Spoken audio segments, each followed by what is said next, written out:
This is just a check-in with you, a little voice message. I'm in the bubble bath again. So you guys usually know what that means. Okay, there's the bubbles. I'm just checking in with you today because I am not able to come on and do a live. I'm not able to come on and do cards today, guys. I'm not able to come on and do my class today. I am going through so much emotional turmoil with the events of today. And as an empath, I feel like I just got hit with a semi. My body, I can't even lift my arms. I cannot lift my arms. They're just noodles. And I didn't do anything today except watch what happened. And I'm for once in my life a little bit speechless. And I'm just really sorry to all of my people out here in America, just really sorry that we're going through this. I'm really sorry that our country is doing this to us. But you know what? As far as my Native American DNA goes, this is not the first time that our government has betrayed us. This is not the first time that people that were supposed to be trusted broke an agreement, broke a trust, broke an oath. I feel it, and the only way I can describe it from an ancestral point of view, I think I'm really connecting with my ancestors. I'm feeling the pain, and I'm feeling the betrayal. I feel it, so I'm just feeling really heavy right now. I believe it is all in God's hands. I stick to what I said before. It's all up to the universe. It's all up to the planets. It's all up to this, and I have to trust it. I have to trust it no matter what, whether I like it or not. This is what the universe has in store for our fate. But as I sit back and I watch Russia fall apart, which it's been falling apart, but I hear them talk about these kinds of things. France talk about these kinds of things. Mexico, Venezuela. This was the last free place. This really was the last free place. And I don't know if it's going to be that way anymore. I just don't know if it's going to ever be that way again. I don't know. I really don't. I am shocked. I'm in tears. I'm emotionally worn out. My heart goes out to the people. Today it wasn't about the election. I mean, that had a part of it, but it wasn't what it was about. Today it was about my kids' schools. It was about the cases I have against the pedophiles that messed with my son. It was about the case I have against my children's father's murderer. It was about those things. It was about justice, reform. It was about people that feel they can't trust their government, which they can't. It was about the unfairness for us, the people. You can go to jail for doing something fraudulent. You can go to jail for lying. You can go to jail for, just doing any little thing. You can go be locked up. But it's not the same for the people in power. It's not the same for them. They don't go to jail, and it's just tough to watch the hypocrisy of it all. But I will say some good comes from this. Some good comes from this. I always find the good in a situation, and this is probably that annoying ass Sagittarian in me. But I'm going to be completely brutally raw and real with you.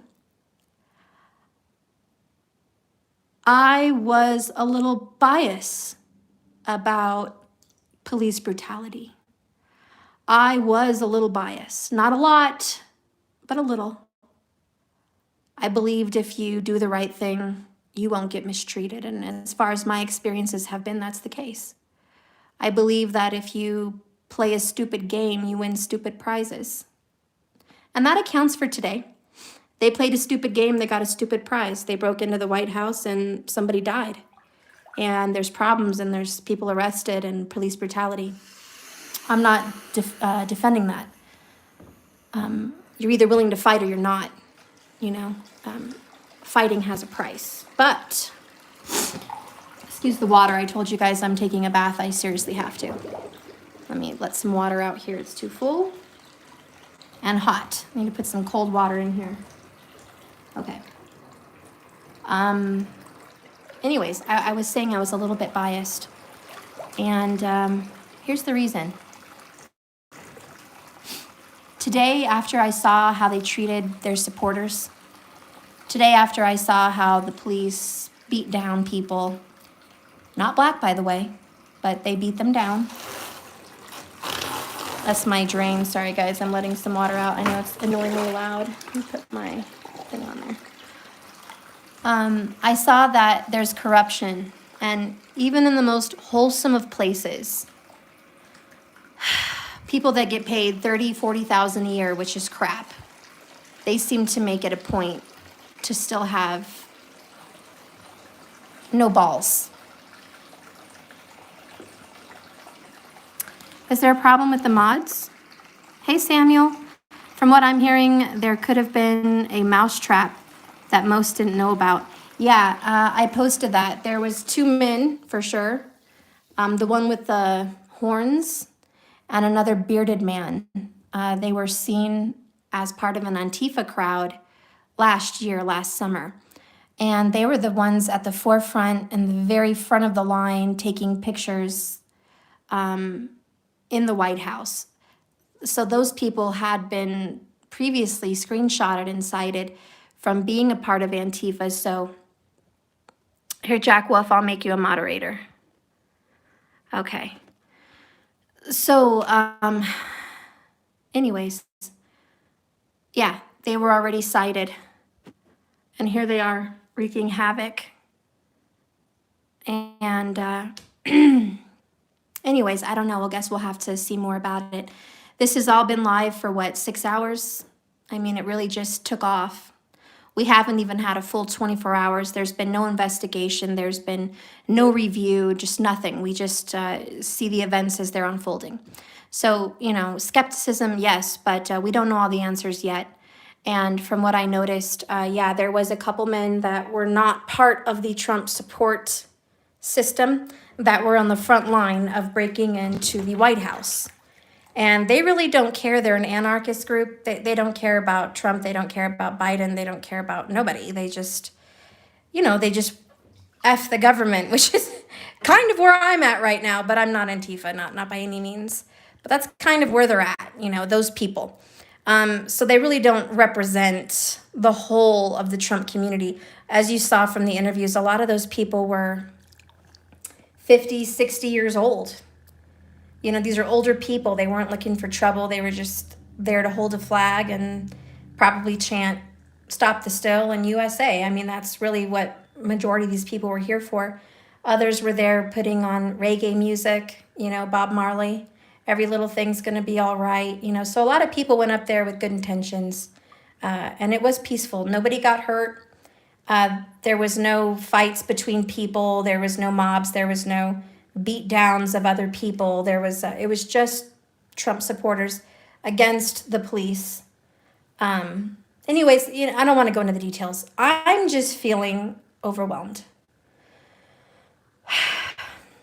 You guys can be on whatever side you want to be on today. I love all of you, no matter what side you're on.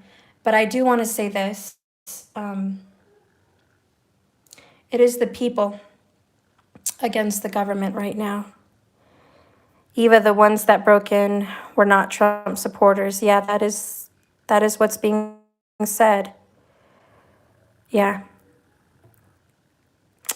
So anyways, it's us, guys. The vice president today was a backstabber. The vice president today had a chance to follow the Constitution, the 13th Amendment, and send back some of those electorals and have them more investigated. But he decided not to. There's obviously a bigger plan in motion.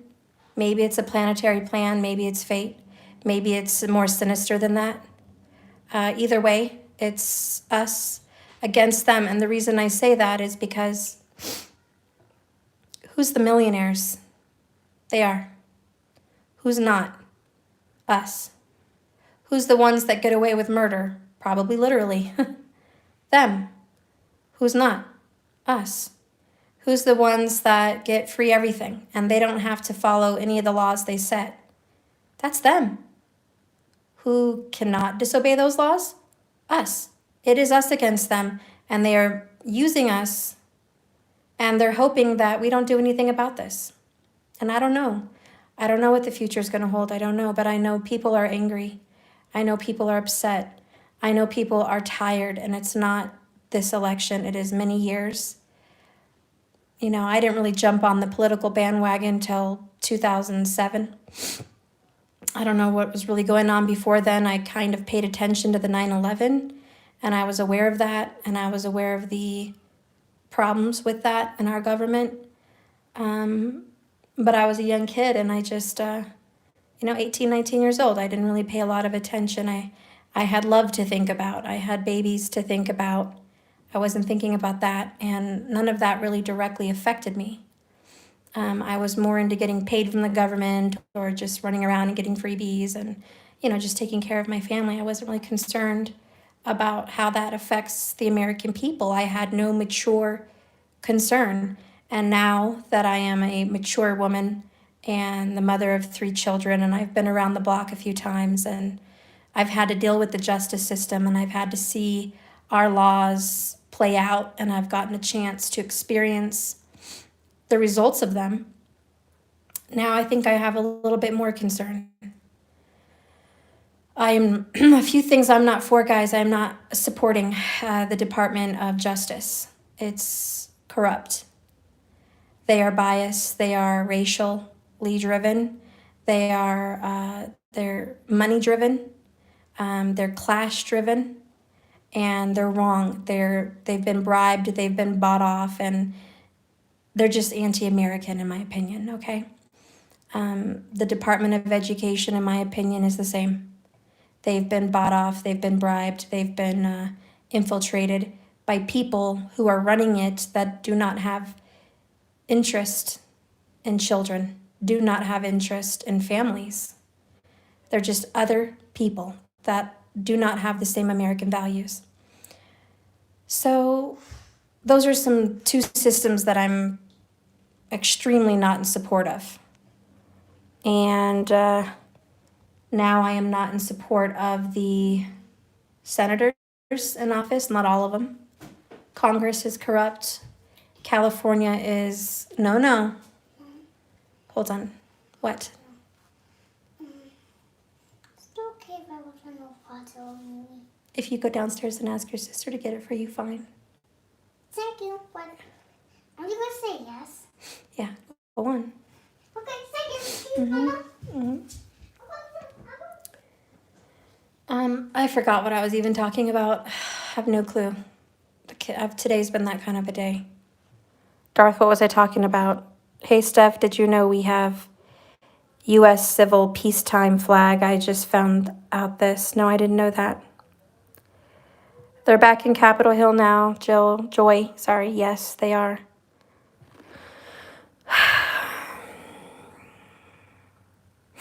From what I saw and I watched, and I'm probably a little bit more obsessed than many of you, but I mean, I sit there and I literally have the time, and I've watched 12, 15 hours of hearings. I've sat there and watched testimonies.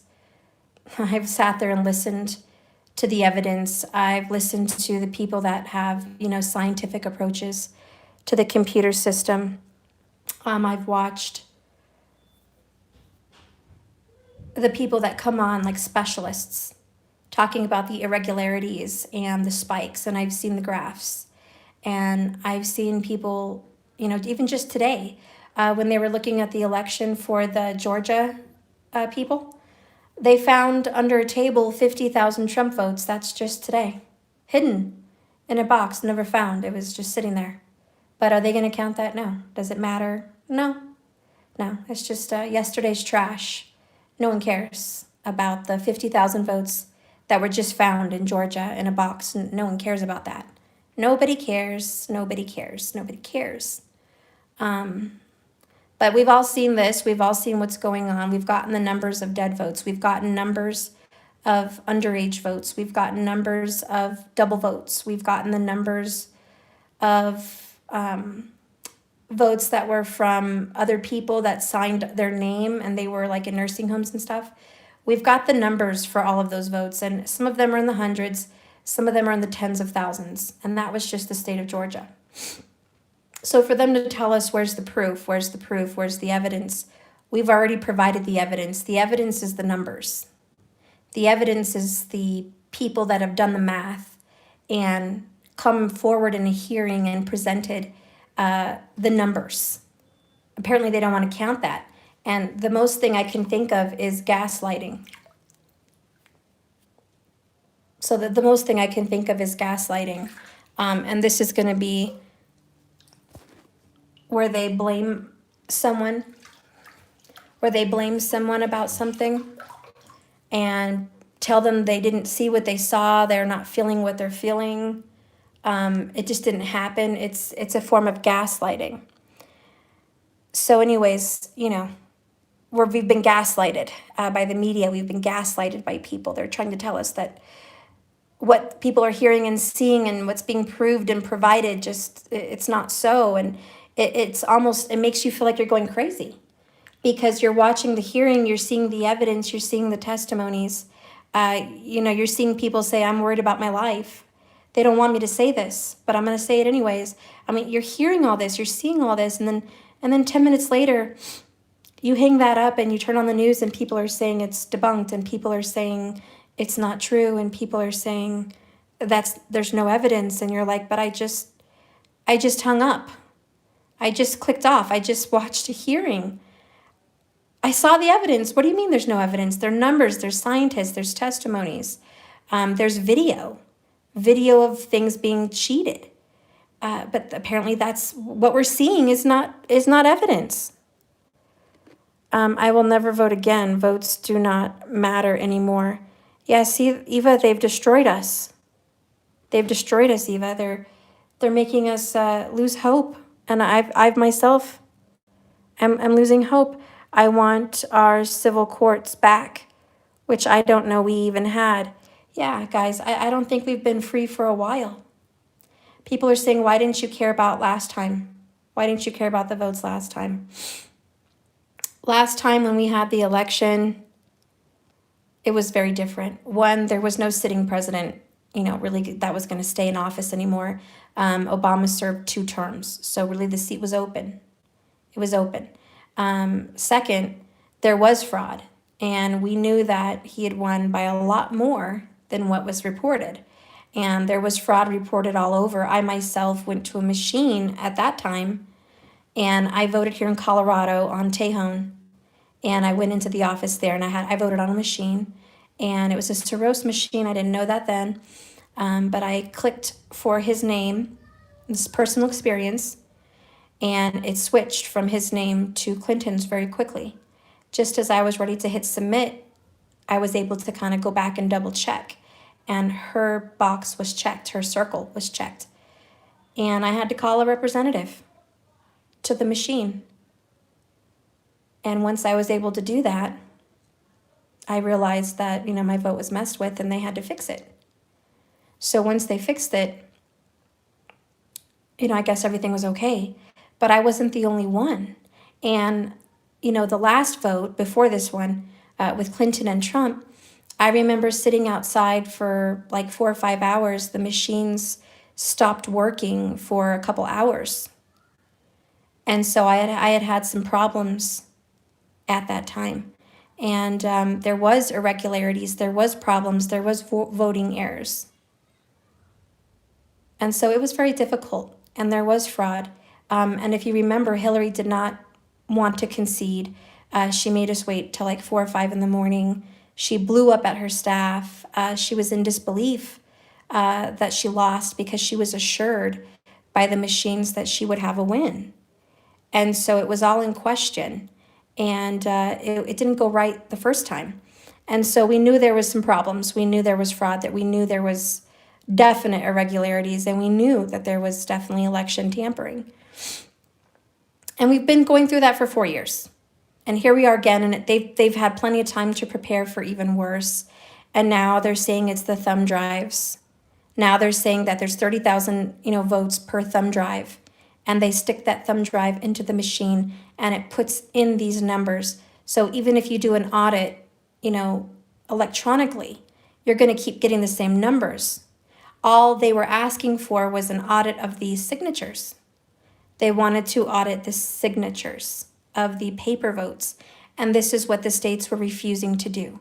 They said you can audit the numbers from afar electronically, but you cannot audit the votes by paper. They didn't want anyone to see the signatures. So that was, red flag right there for us. If it was the truth and these were all signed votes, we should be able to see them at the very least, but we still have not been able to see them. So that's a problem. So we've been having a lot of struggles. We've been having a lot of problems. And it hurts my heart. And I really can't say before that. I mean, the reason I thought Obama won both of those elections, and I thought for sure he had an overwhelming popular vote. Overwhelmingly popular. And he probably did. But I was a young woman back then. And I was in the Times, and I was in the cool crowd, and I was in the, I was in all of that. I wasn't seeing it from an elder perspective. I wasn't seeing it from a mature perspective. I wasn't seeing it from a taxpayer perspective. I wasn't a taxpayer back then.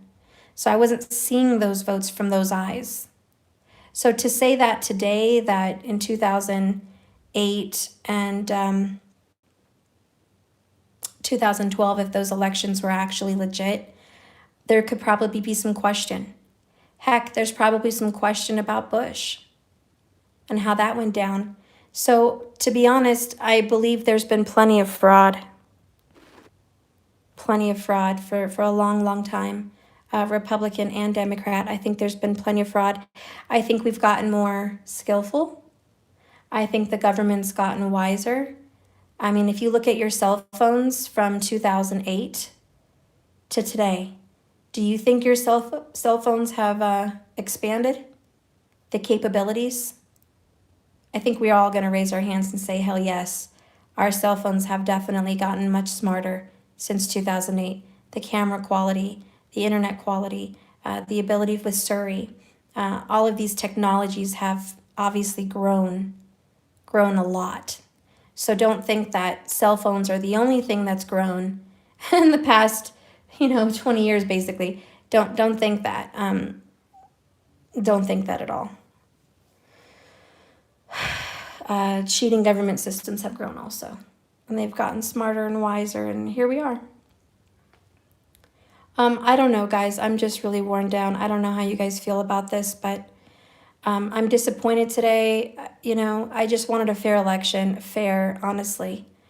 Fair. I think it's pretty obvious it wasn't. It's pretty obvious if you can't see the signatures, something's wrong. I mean, it doesn't take a rocket scientist to debate that. That's obviously a problem. But to see that our republic, or not a republic, our Congress and our senators and our representatives are not looking at the evidence, and to see that our courts are not looking at the evidence, this is looking more and more like a circus.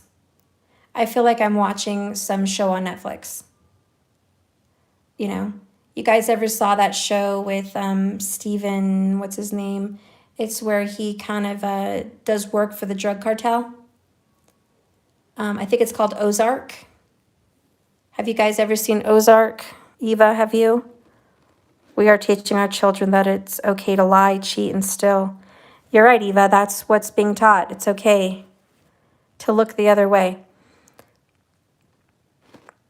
Do you guys watch Ozark?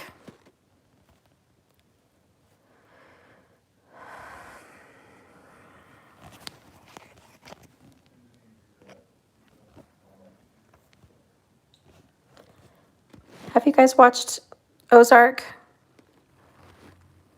Jillian, it's a good show. No, I have not, Stephanie.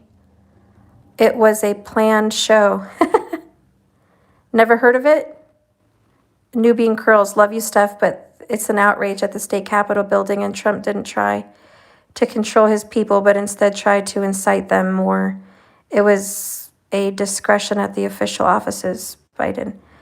Nubian Curls, I love you, girl. But I think Trump's people is pissed off at Trump because he came out and told everyone to go home. He told everyone to stand down, be peaceful, and go home. So I'm sorry, Newbie, and I love you, girl, but I don't agree with him trying to incite it. I don't, but I love you very much. Thank you for your comment. Anyways, if you guys watched Ozark, it's kind of cool. Because he got caught up working for the drug cartel, and his wife was into politics. And they move away to just move drugs, and they opened up businesses to cover up for the drug money, to kind of launder the money. So they were laundering drug cartel money through American businesses and cleaning it. They were washing and cleaning the money, getting drug money clean.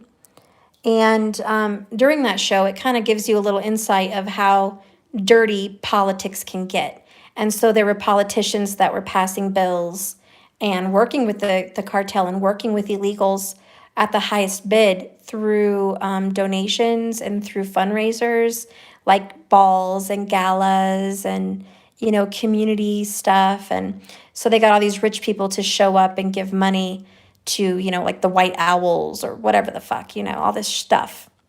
And so in the show, they had these galas, and his wife would go in and she would try really hard to get a bill passed so they could build on some land to make a casino or some kind of a business.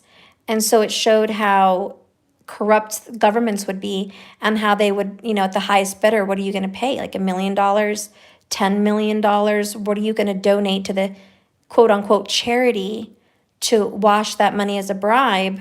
So I'll go ahead and vote, because they would go to the house, they would vote on a bill that would allow them to either do business with like casino work or build a building or whatever or not. It was all up to that bill. So these politicians were bought, and they, anyways, it's a good show. You guys should watch it. But in a nutshell, it talks about politicians being bribed, politicians being bought, that these representatives that represent us in the White House are not really representing us. They're just there. They're making millions. They live on a house on the hill. They have security. They've got Mercedes-Benz.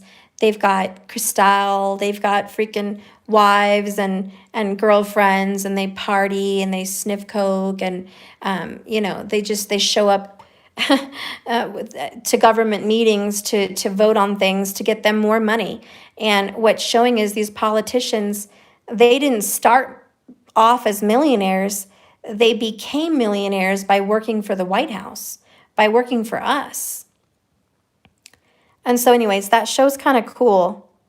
If you guys ever want to watch it, it's called Ozark. It's got some famous actors in there, but it can show you just a little bit about how corrupt the government can be.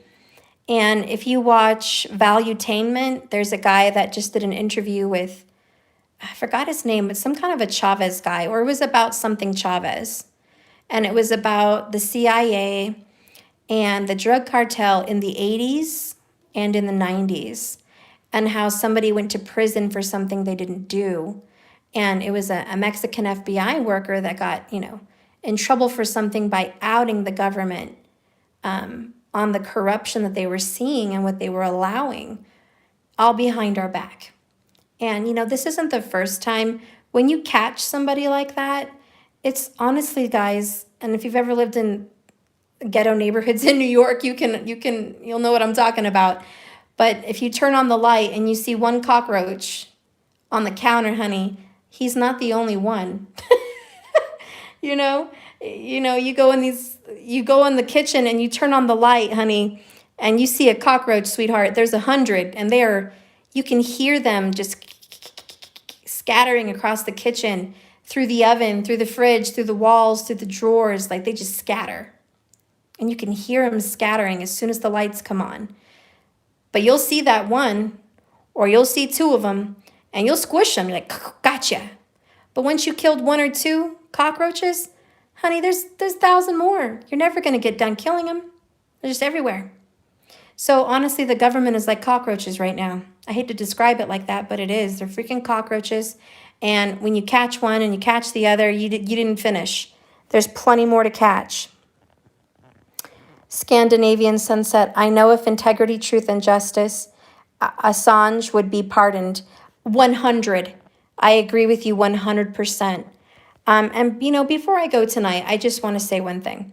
Here in America, we get $600, supposedly. Not everybody, but some people. I didn't get mine. I don't know about you guys. I didn't get shit. My parents got half a check. Both my parents, they didn't get $600 each. They got $670 together. So they got jacked. Trump wanted to make sure we got $2,000. He wanted to stop giving to countries like Pakistan for sexual whatever research. Stupid shit, In a nutshell, we have money being sent to other countries right now in the billions upon billions upon billions. In fact, it's about 6 times more on the taxpayers than we're actually getting back. So does that make sense to anybody? Does that sit with you well? Eva, you said $700+ million went overseas. Thank you, Eva. Yeah, does that sit well with anybody? Can anyone, right, left, up, down, purple, blue, yellow, orange, black, white? I mean, does that sit well with any American or with anybody, knowing that that money is leaving our country, leaving you, leaving me, leaving our people, and going across the seas, not even to help things like world hunger, not even to help things like AIDS, not helping things like sexual predators attacking children in other countries, not helping that, which is a world war crisis against the pedophilia that's happening around our globe. No, we're not sending $700 billion to help end that shit. We're sending money for shit like sexual research in Pakistan. That's just one of them. And I believe it was $23 billion or $23 million for them. And there was others. My astrologer that I go calls the Capital District of Criminals. Yeah, I agree, Samuel. Now, is it for sure that those countries are actually getting that money? To say the honest truth, my instinct tells me those countries are not even getting that money, guys. My honest instinct tells me this. When Hillary Clinton got $70 billion for Haiti after the earthquakes for the Red Cross, and she didn't give it to them, she kept that shit, who knows where it went? In her pocket. It got washed. It got funneled. I happen to think that the money that's supposed to be going over to these countries are not actually making it to those countries. I happen to believe that that money gets funneled right back into the politicians' pockets. I really do. I believe they owe favors to each other, and I believe they owe countries like Russia and China. And I may be going out on a limb here and saying that, and maybe I'm going to be watched for saying that. But I happen to believe that that money in name is a check in name only. I happen to believe that the money that's going out does not go to those countries. I think it's going elsewhere. And to second that opinion, this is my humble opinion as a woman that lives here in the United States of America, proud. My grandfathers have fought in the wars. My great-grandfathers before that fought in the wars, with my Native American heritage as well on both sides of my family, which were the Sioux and which were the Navajo. And I've traced my roots. I know where they go. I know where I belong. Right here where I was born from, in this very state. I happen to believe that if our government owes anybody any fucking money, excuse my French, it should go to the Native American peoples of North America. I think they should pay them billions and billions and billions of fucking dollars, excuse my French. Because if they gave the Native Americans even part of that, if they gave the Native American tribes and reservations $70 billion, those nations and those people can rise. They can build hospitals. They can build museums. They can build schools. They can build housing, better housing. They can restore their land. They can buy cows and ranch. They can farm. They can do all those things they're supposed to be able to do on their little restricted lands. If they gave the Native American peoples those monies, I can guarantee you the world would be a better place. North America would be a better place. The Native American peoples would be more educated, and they would be stepping up into our government systems and taking back this land. But they don't want to give money to the Native American peoples. Thank you for this random live. Spicy Pisces, I love you. Yeah, I have a Pisces moon in Vedic. I'm totally in la la land right now, you know? But this is where I go. This is where my mind goes. If our government actually gave a damn and they say that your schools need more money, why? Why are they sending billions of dollars out of our country? Does that make sense? I mean, don't blindly go to the cliff with the sheep. They say schools need money. Researchers need money for cancer. Parks need money. You know, all these things need money. The homeless here in America, they need money. They say we don't have the right money. They got to tax us more to get more money for those things. Meanwhile, in La La Land, they have hundreds of billions of dollars to send out of our country during this crisis. But they can't save businesses and restaurants. They are not for us people. We need to awaken. I'm telling you, I'm for real. I really am for real. They need to awaken. I think this was a wake-up call. And like I was trying to say earlier, and I kind of got lost off track, and I'm sorry, but this was a wake-up call for me and my bias even a little bit, because now I see us as a people as one. I see Black Lives Matter as one. I see Trump supporters as one. I see Native Americans with all of them as one. I see Democrats, Republicans, Libertarians, Constitutionalists, spiritual people, Christian people, Catholic people, all these normal people as one. We are not part of this sick, twisted tea, freaking 1%. We are not part of this mad world. We are all people. We love to go to the park. We love to be part of nature. We love our animals. We love our children. We love our family. We love our nation. We love our beaches. We love our mountains. We love our pets. We love our neighbors. All of us are people that we love where we live. Okay? We're all one people. We all have little children together that want to play together.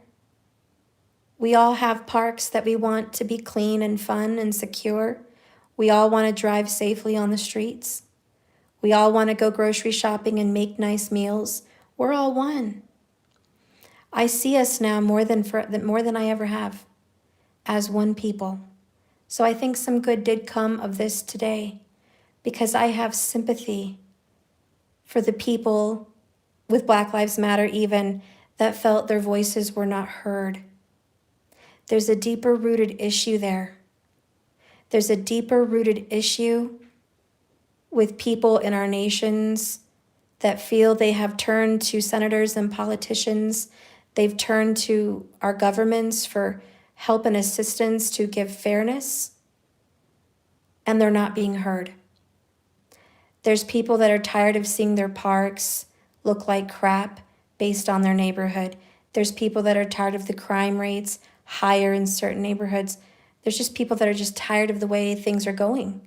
People are tired of the way schools are ran, and they don't know what to do and where to go to, and they don't know what to do. So these people, they jump out, they go in the streets, they scream, they yell, they get their flags. They didn't know what to do, and they were going to police stations, trying to defund them, thinking that might get some attention, that might get some publicity, that might get, some kind of an attention here. It wasn't the right way. Defund the police wasn't the right way. Smashing windows in cars and starting fires, ruining businesses, looting, that wasn't the right way. But I see where they're coming from. Now, whatever happened today, and I don't think it was the Trump supporters that wanted to jump into the building, but I think some of them did. I think some of them did they went right along for the ride. I know that. I saw some of the interviews. Some of them did jump along for the ride and go in there, and that's how they feel. Now, why would they do that? They feel no one is listening to them. Their voice is not heard. Nothing's being done. Corruption's being allowed. Police are the civil servants holding the wrong flag. You're right, Samuel. And that's how so many people feel. Democrats, Republicans, people alike. Everyone's like, excuse me, there's a problem here. I don't like it. What do you want us to do? We went to the court. That didn't work. We protested before. That didn't work. We voted. That didn't work. We went to the media. That didn't work. What can people do? And that's where it's coming to, guys. It's coming to this point where it feels like a revolution to do anymore, but storm the place down and just not hurt anybody, but just say, get out. I don't want you here. I mean, ideally, it would be great if we had the support of the military and the support of the police. If we had support from them to arrest these criminals, then we would be golden. We could do what we have to do. But we're not having that support. And yeah, good point, Samuel. You're mentioning Jupiter and Saturn. That was my epiphany today. Saturn was difficult, obstructive, malefic. Jupiter was enlightening. He exploded an issue today over morality and justice. The issue was exploded. It was expanded because of Jupiter. And it was more of an issue today than it ever has been. But it also opened up a lot of eyes because Jupiter likes to awaken us and enlighten us. And my eyes were lifted.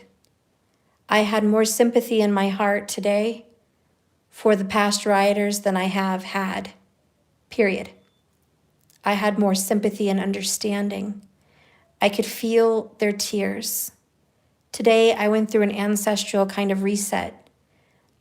I don't have any, as far as I'm aware of, African-American blood in my body, but I mean, I'm sure there's probably some somewhere, but no one in my family tree that I can recall. But I felt connected to Martin Luther King. I felt connected to these Black men and women and what they felt, that the government was wrong, the government was evil, that segregation was so hateful, it was so wrong, that hurting Black people, spitting on them, putting them down, not allowing them fairness and equality, that was so painful for them. And to remember their grandparents and what they went through, which was even worse. I was crying today for them, feeling how they must feel back then. So alone, so alone. Where was their support but each other? And they were just fighting for love and acceptance and the freedom that God gives us all, the right to liberty and justice and equality and for everyone to be fair and honest. I mean, Martin Luther King was like Jupiter, just in those streets fighting for them. And I believe that's kind of the energy today, and I felt so sympathetic for them. And it was eye-opening for me to see it in live action. Please go downstairs. Close my door, please. Sorry, guys. Anyways. I just, like I said, I had more sympathy today than I ever had for our history. I also felt pulled back, and I had more sympathy from our forefathers when they were fighting the British. And the British wanted our taxes. The British wanted control. The British wanted to have all the power. Can you quiet down and close my door? Quiet! I'm sorry, guys. I know I had to yell, that was loud, but there's a lot of distraction going on downstairs. My kids are running around like it's a playground, chasing the dogs, and my brother and sister amping them up, and I can't concentrate, I can't think.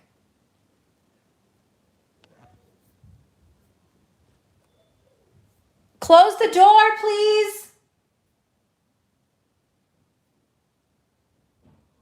I'm on a live.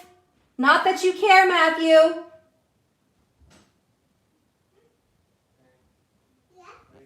Sorry, guys. Close my door. Go. Okay. Thank you. I'm sorry, guys. That was really annoying and really loud, but I'm in the bath. I can't get up and close my own door. I'm in my bathroom doing this live, and I'm like, come on, guys. Get it together. Close my door. I'm upstairs. Anyways, did I make sense there? Like I said, my heart today was just going back to our ancestors, going back in history and feeling the injustice. So first I connected with the 60s. I connected with, the Million Man March and MLK and that whole movement, okay? Rosa Parks and all of that. I just felt connected with them. And then I went back further, and I felt very connected to our other forefathers that were fleeing controlling countries, evil, cruel countries that hurt other countries like Ireland, Scotland, England, France. They were hurting people. They were raping their women. It was justified by the lords. The lords could go and rape women. They could take whoever they wanted to take. They could kill and beat who they wanted to beat. It was all ordained and authorized by the king. And it was just evil, and it was just wrong, and people were not free, and there was no justice system, okay? And so they're leaving to come be free over here. So I connected with them, and how that all, the whole shit blew up and really went down in 1774, and then, ended there in 1776, where we were free. We went to war, and we detached ourselves from the king, detached ourselves from all of those powers, and said, no more, we're free, and you can't control us. You can't come here and rape our women. You can't come here and take our money. You can't come here and tell us what to do. You can't come here and take over whatever lands you want to take over. We're not going to let you do that shit. So that went down. And then I connected to the Indians, the Native Americans. I connected to my people there. And my heart just exploded with sadness. The tears and the pain of losing our land, the tears and the pain of losing not just the integrity of our, our tribes, our nations, how we were just disrespected, murdered, raped, pushed out of our own lands, spat on, just the worst of the worst.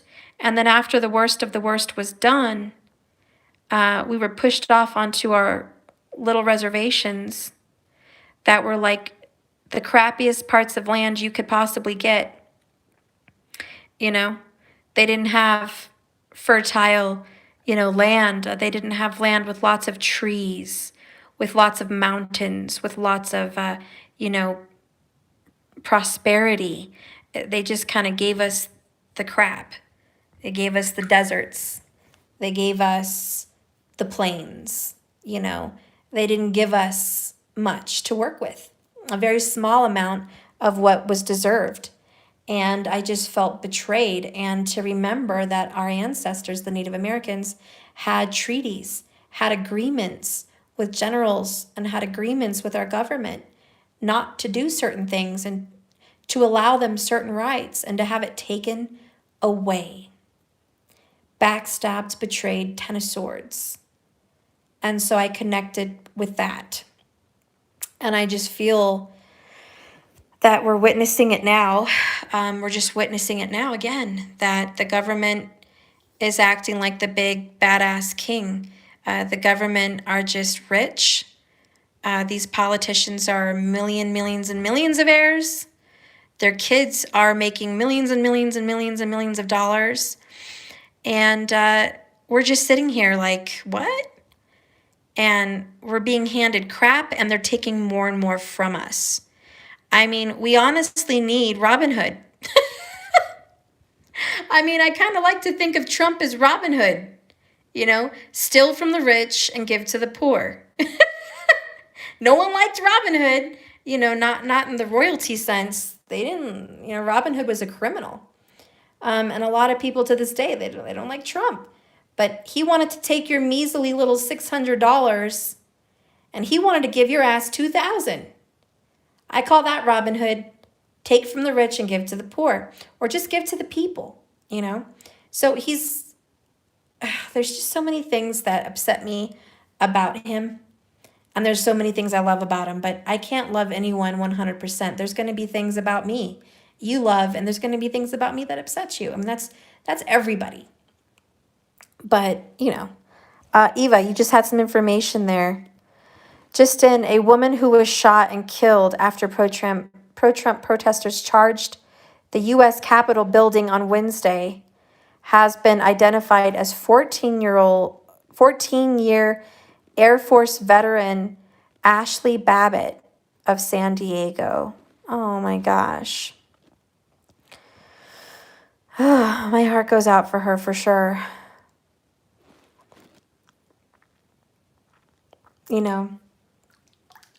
When we think about the Boston Tea Party and the writer, what was his name? The one that was riding into town saying the British are coming. Gosh damn it, what was his name? Oh, Lord Jesus. My head today, honestly, I swear to the good Lord, guys. Emotionally drained today. Yeah, Jack Wolf, John Paul Jones, John Paul Revere. That's right. Yeah, he took a risk. He took a freaking risk. The redcoats are coming. The redcoats are coming. He warned everybody. They didn't have cell phones then. I just honestly think that what's going on is we're trying to warn people like John Paul Revere. We're trying to warn people. The socialism is coming. This is happening. Our country's not going to be free anymore. And they're slowly taking away our rights so we don't notice it. Do you guys notice that? There is a saying that when you tie a dog up on a chain outside and you slowly cut that chain and you give him a shorter leash and a shorter leash and a shorter leash, he's not going to realize he's losing his freedom because it's slowly being taken away. It's not being taken away all at one time. And that's what's been happening. We are slowly losing more and more freedom bit by bit. And it's getting to the point where we've lost a lot. And we're just going to lose more. Yeah, he doesn't know he's already free. And here we are, and it's sad because, things like the curfews or things like the masks, it's a mandate. It's a mandate, not a law. Guys, in order for curfews and masks to come into law, they have to go through a process. They can't just spit it out on the camera, on a microphone, and it's a law because some higher up person said it. There's a process. It has to be brought into the House. There has to be a bill. It has to get voted on. And then it has to get signed by the president. And then it will be a law. So for people to say it's the law, you're breaking the law not wearing a mask, or you're breaking the law staying out past curfew, you're wrong. You're confusing what they're trying to tell you, trying to keep order, trying to make a mandate, and confusing it with a law. Okay, it's not a law. You are legally allowed to be out there. These are grown adults, all of you. Okay, Trump supporters, BLM supporters, whatever you have it. You're all adults. You're all taxpayers. You're allowed to do what you want to do. This is a free country. This is God's earth, not the government's earth. You were made and created by a creator in the universe. You were not made and created by the government. You have a earthly right on this planet to breathe the oxygen that God has provided for you, to eat the greenery and the health on this earth that is provided for you, to build a home on this earth that is provided for you by God, by the universe, by spirit. These are your God-given, spiritually given rights. You have a right to love and protect your family. You have a right to bring up your children how you see fit. You have those rights. Those are God-given rights. Those are not rights given to you by a government. You are not born a slave. You are not born being owned or ruled by the government. So for them to try to train you and brainwash you and make you believe that you have to abide, you must, it's moral, and it must be done is wrong. Yeah, Eva, they are taking our rights away, slowly, exactly. And that's what I'm saying, people. We have to come together, Native Americans, Trump supporters, Black Lives Matter supporters, any supporters, Christian supporters, Buddhist supporters, everybody. Everybody. Okay, the breastfeeding moms and the non-breastfeeding moms. We're all moms. You see what I'm saying? It doesn't matter what cause you really believe in. There's one thing we all believe in, and that is our family, and that is our freedom. We should all believe in that. All of us. We should all, like Red Rover, grab our elbows and say, stand together. Stand together. We have to defeat this corruption. We have to defeat this corruption. It must. Eva, we will become the next Iraq. People will have no rights if we don't stand up. I know, that's what we're scared of. The common people are tired or tried, yes. I took off work to manifest and pray. See, Divine Healer, that's beautiful. That's beautiful to manifest and pray. That is such good things that you've done. Thank you, Divine. You served your people today. You know, I think, Jasmine, that's right, Steph. You're a beautiful soul, sister. Thank you so much. You know, I love you guys. Hey, I'm not here because I love, titles and politics. That's bullshit. I'm not here for that bullshit, guys. Screw that bullshit. I'm here for your freedom. I'm here for you. Okay, I'm here to support what's right in the universe, not just here. So when I go for something, trust me, I don't have friends in high places. Believe me, those higher ups are not my friends. Okay, Oracle. I love you guys too. If anyone's my people, it's you guys, my soul sisters, my soul brothers. You're my people. I'm just saying, guys, for real. The way the police were today was outrageous. They don't have to baton and smack people in the face. They don't got to kick them to the ground and punch them. They don't have to run over old ladies. They don't have to snap on people. Is that their job? I guess so. My problem with that is, didn't they take an oath to serve and protect? Maybe they should have been there to serve and protect the people, not serve and protect the Oval Office. Do you see what I'm saying? I was watching some kind of documentary last night about the presidents and how when they're done being president, they always have Secret Service.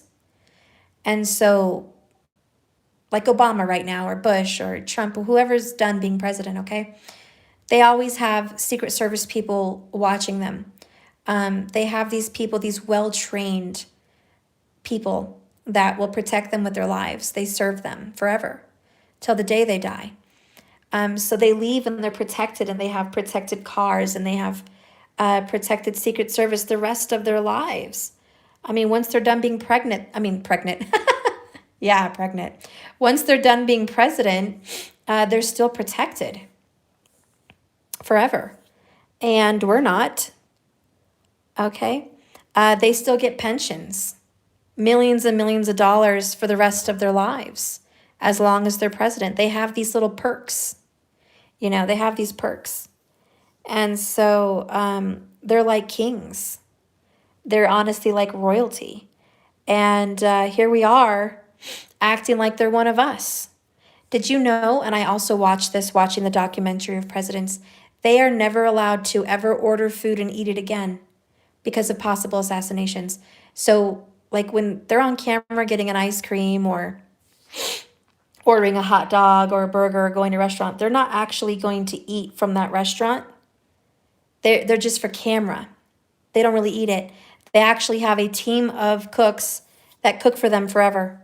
And the cooks have to eat it in front of the Secret Service before they give it to the presidents. You see? So this is the rest of their lives. They're in it. They're very well protected. The president has cars, I think it's like 11 cars, each car following them. Each car is worth like $11 million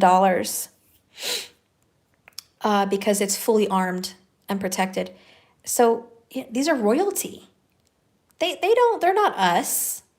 We're not going around freaking protected.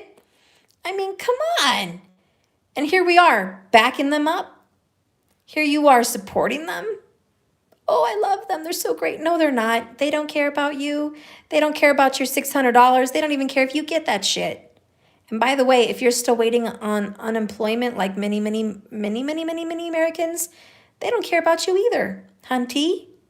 You may not get your unemployment, hunty. You may not get your 600. You may have already lost your apartment, lost your job, lost your car. Are any of them coming to your aid? Here, let me help you out, fellow Americans. Which one of you guys lost your jobs? Let me give you some extra for that. No. They're over there giving your money away to Pakistan, hunty. They don't care about you. They just say they do on camera to touch your little heart so you can believe in a fantasy world that you're doing some good, that you're supporting these politicians, these AKA millionaires, giving them more power. And so really they're having a good time, honestly, pitting us against each other. They are pitting me against others. They are pitting you against others. They are pitting us against each other for our beliefs, for who we support, when all the while, behind the curtain, behind this big puppet show that we're all fighting over, the right wing and the left wing, this supporter and that supporter, behind the puppet show that we're all busy squabbling about, there they are sitting on the hill, protected forever. And here we are, losing. And that's really where we're at. That's where we're at. And people are either going to be awake and see that, or they're not. I mean, just today, what happened? They The whole show stopped. They moved all of them to the basement. They protected them.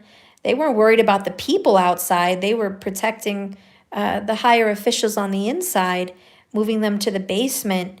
They were scared for their lives, as they should be. They have a lot of angry people out there, but they weren't going to hurt them. They just wanted to talk to them. What are you doing? What's going on up in here? We're here. We're here. We're watching you. We don't like what you're doing. You know? I don't see anything wrong with that. I see that as communication. But I understand there's fear when there's guns involved and fear of that and whatnot. Totally understandable. And they should be protected. But everyone should be protected. It should be equal. And what was going down today, pushing them out like dogs, beating them, was uncalled for. I might as well have seen fire hydrants opened up in the streets with fire hoses and them blasting people down with them. That's pretty much the equivalent of what was going down today. Tear gas, bullets, riot gear. They were only there for about 2 hours, maybe 4 hours tops before that shit went down. And America was watching while Antifa was roaming the streets. Other rioters, protesters for other matters were roaming the streets, blowing up cop cars, bashing in windows, beating people on the streets. People were afraid to go outside, afraid to go to work. Businesses were getting destroyed. We didn't see none of that shit go down. We didn't see none of their beat downs. I saw a lot of the people in riot gear, the police officers in riot gear, getting spit on in their face, screamed at. People were sitting in their face, hollering at them violently, verbally abusive, and they didn't even come at them like that. So I was just like, what is going on here? I remember here in Colorado, we had our highway shut down. I'm sure a lot of you guys have seen your highways shut down because protesters were in the highway, blocking traffic. And that was for days. Like, it was every day for hours. It wasn't just a short period of time. Even here in Denver, we saw helicopters. People stormed the streets, throwing bricks into buildings and cars. So where was that peace? You know what I'm saying? That wasn't that peaceful, in my opinion. And I'm sure there was peaceful protesters in there as well. And God bless them. I'm sure there was peaceful ones. But, what I'm saying is, what's good for the goose is good for the gander. If they allowed that going down back then why not today? There was no police cars being blown up. There was no people being beaten in the streets by each other. There was no civil disputes between people. None of that. There was no looting. There was no crashing of windows or stores. None of that. Though there was the bashing in of the White House door. And based on what we've been talking about, not that I fully support that, but damn, if somebody's going to go for a fight, they went for the throat, didn't they? They didn't go for local police departments. They didn't go for businesses. If anybody went for a fight, honey, they went for the jugular. Like, they went straight to the White House and they busted down the right door, and they were just like, hey, what's going on in here? This is our house, for the people, by the people. What's going on in here? I'm not justifying it. I'm just saying it's funny because, if you look at it, they definitely went in the direction they had to go, which was straight for the throat. Like, they went straight for where the problem resides. Dominique, sad to say, I started to wake up to see that my dream has turned into a nightmare. Yeah, girl, me too. We the people, Sam. There you go. If I was going, I would have brought a weapon, and I'm not just standing and being on my knees. Okay, yeah, Oracle. Jasmine, people have nothing to lose. People are hungry without jobs or roofs over their head with families to feed. Yeah, there you go. It could have been a trap. That's what it looked like. Yeah, and it probably was a mixture. I'm sure it was a mixture. They found the right moment. Apparently they trashed that old biatch office. Yeah. Oh yeah, Nancy Pelosi was the office they were trashing. Um I'm not condoning this, but there is some truth in this. They went for the right department. They went straight for Congress. They went straight for the White House. They weren't messing around with no little local offices. They went straight for the feds, straight for where they kind of wanted to hit somebody where it hurts. You know what I mean? And so they just went straight there. And, they ran scared. And from what I saw, the politicians inside had guns. There was a picture of one of the senators that pulled out his own personal firearm. Now, isn't it a law that you can't have firearms on federal property? But I guess it's okay for them. It's okay for them. You just can't. Yeah. Right, but didn't get that job done. None of these days it will happen. Or cool. But you know what I'm saying? It's okay for them. There's a picture of him carrying a firearm in the Oval Office. Well, not in the Oval Office, but in the White House. That's okay. But if anyone else stormed in there with a gun, it would have been freaking heated. Oh my God, these people are armed. They're storming in here armed.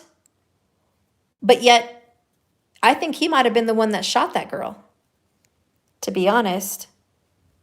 But yeah, they went in there. They went into the White House. They work there. They're politicians. They're millionaires. They went in there. He had his gun on him. He protected himself. They barricaded the doors and put white paper on the windows. People were trying to see inside there. And then they came and they rushed everybody downstairs to the basement where they were all hiding. Okay, McConnell, Pelosi, all those little shits down there hiding. Okay?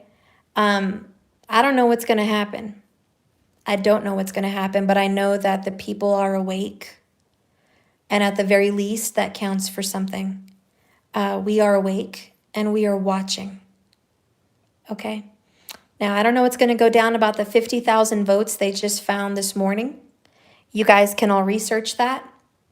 They were doing the votes for the Georgia this morning, and they found either one or maybe two boxes, and there was 50,000 votes for President Trump from November 3rd or November 4th, and they were hidden and they were found, okay? And that shit just went on today. So, yeah. In other news, right? Who knows? Does it really matter? Are they going to look at that? Are they going to mention it? Is it going to be on the news? Is anybody going to say shit? Probably not. They spent freaking days and weeks providing evidence. They got the best of the best out there to testify. They had scientists. They had mathematicians. They have people that work for the CIA, the FBI. They have people that work for banks like Wells Fargo and Chase Bank and all these, come out there and testify about the numbers and the votes. And they said if these votes were money, you would definitely call fraud. If these votes that were pushed here and pushed there and moved here and moved there was dollars, oh, they definitely would have already alerted the governments that there's fraudulent activity in these bank accounts. But because they're not looking at it like money, they're looking at it like votes, they don't care. Doesn't really matter. These testimonies don't matter. These wise mathematicians, these scientists, these specialists, they don't matter. They just don't fucking matter. They want to discredit them. They want to just debunk them. They don't care. You have generals coming out. You have all these people coming out. You have testimonies, proof, left and right, videos and videos of people's cell phones, videos and testimonies, and people crying and people hiding and being put into hiding because their lives are threatened for whistleblowing. People coming out and saying things against Dominion, saying that they worked directly with him and what he said and how biased he was and how he was caught on camera saying he was going to ruin this election. And he made sure of it, and he was laughing and joking about it, caught on cell phone video. And nothing. It's not proof. It doesn't count. They discredit it. They debunk it. left and right, left and right. And so, guys, it's gotten to the point where it's ridiculous. It doesn't matter. You could show them the smoking gun, and it looks like, to me, the vote will still be pushed through. The election will still be pushed through for Biden. It's like indestructible. And the only thing that I can think that could give them this kind of power is Rahu. Possibly Saturn. Like, this could be a planetary thing. There's just a very strong power force that's forcing this to happen, and I don't know why. Only the Creator knows why. Spirit knows why. The universe knows why that this is happening, that this is happening. I don't know. The most thing I could think of is it's opening up our eyes. I am a softer hearted person after today. I see all people through a softer heart and a different lens today than I did before. I see the corruption for what it really is. It truly is an eye-awakening moment. To see Pence be such a little prick was an eye-opening moment. It felt like the Ten of Swords, just the betrayal.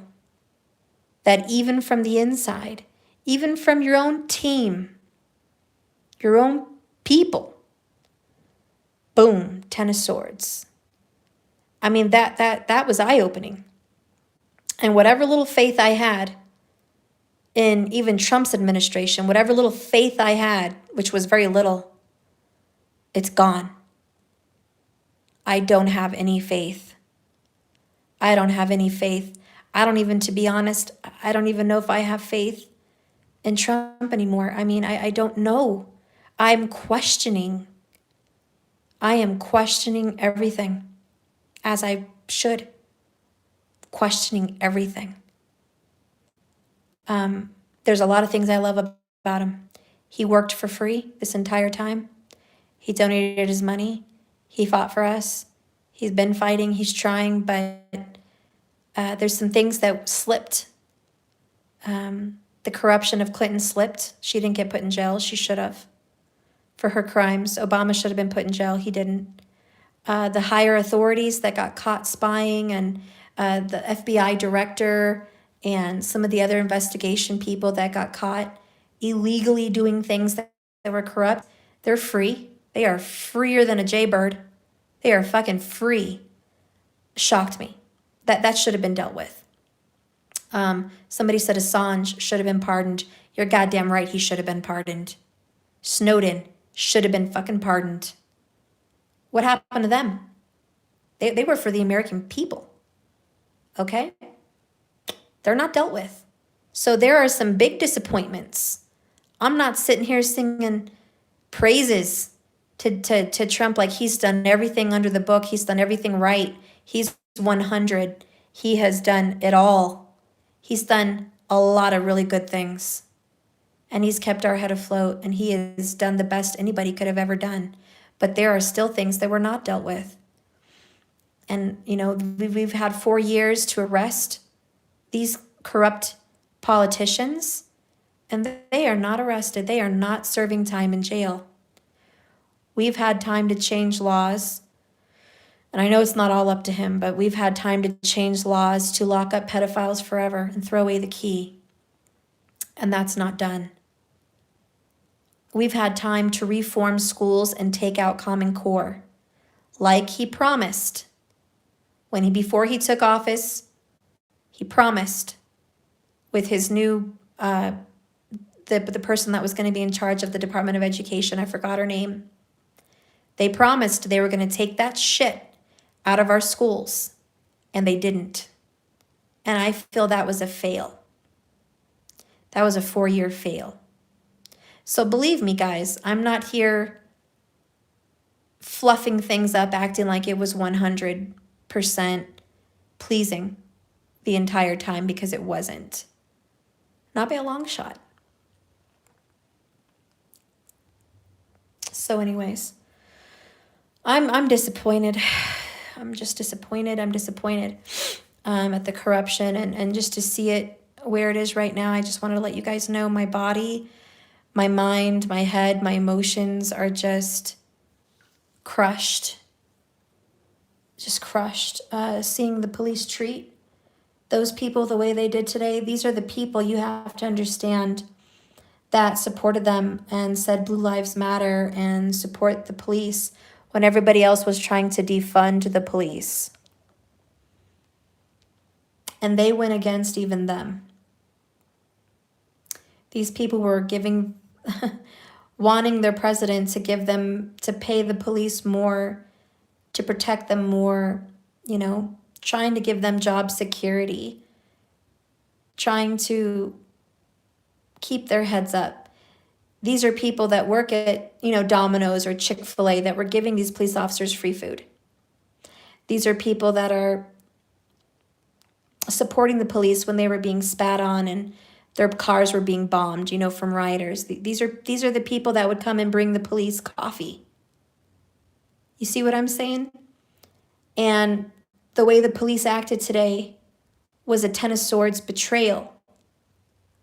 They did not protect for the people. They did not protect and serve them. They were there, rightfully so, to stand on federal ground and say enough. And instead of backing them up, they beat them out.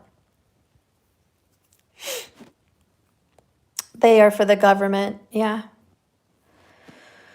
As a Native American, I always believe the government, Jack Wolf. Yeah, I really want the natives to rise. Before I die, you will know my name because I have a mission.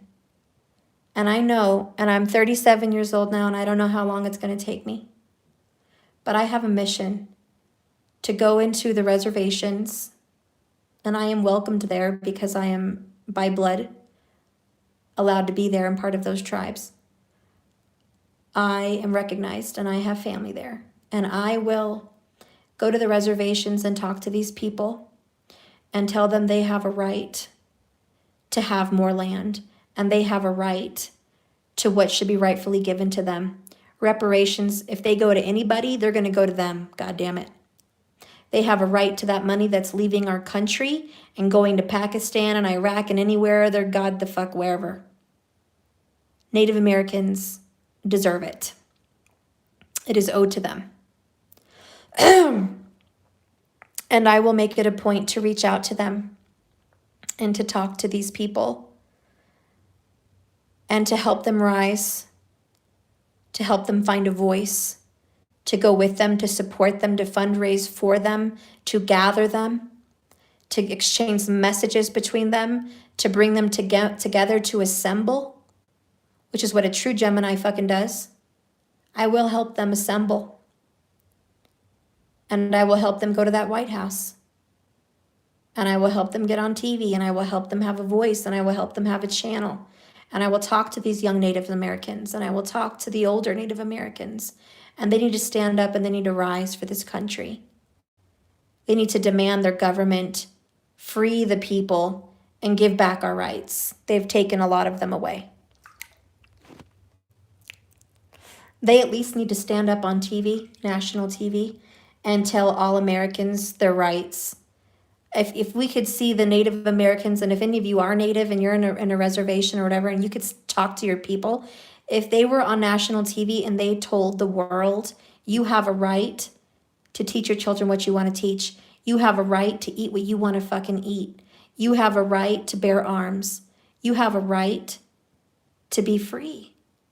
You have a right to keep what you earn. You have a right to the land you live on. You have a right. If natives could just get up there and speak and inspire millions, natives could really have a very big power and inspire millions and connect us back to this earth.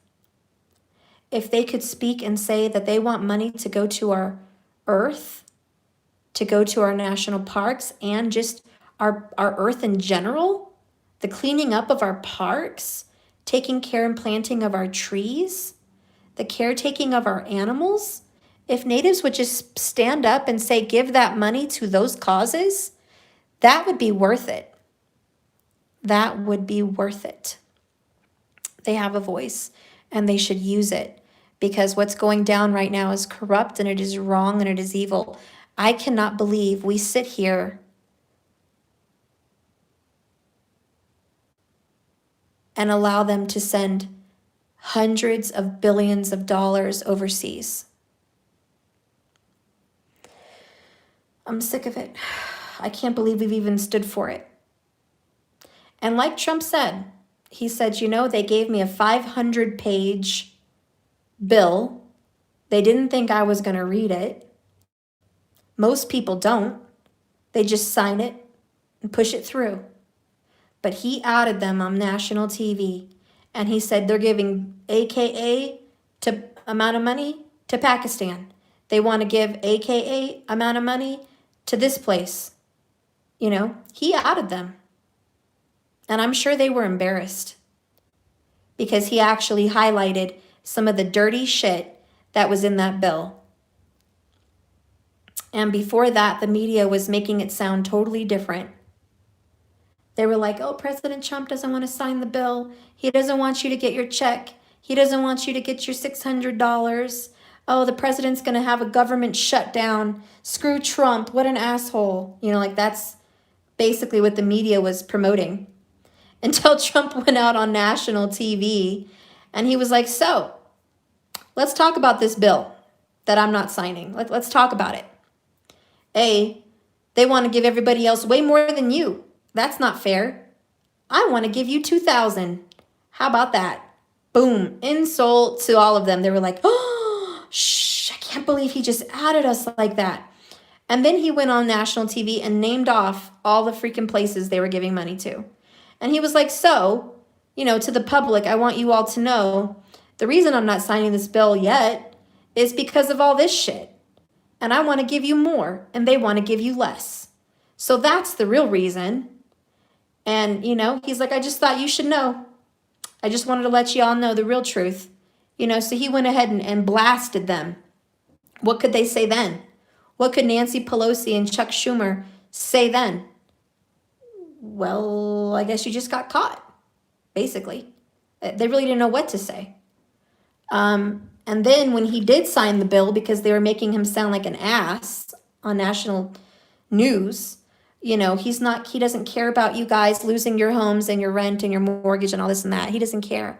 Well, he signed it because he cares. And he's like, I'll sign this mediocre piece of shit bill. I'll go ahead and sign it so you guys can get your money. He said, but I'm only signing it with the addendum, with the red highlighted areas of the places I want them to not send money to, and with the addendum and the revisal that there's going to be a vote to give you more, that we're going to have another vote in a couple weeks to increase your $600 to $2,000.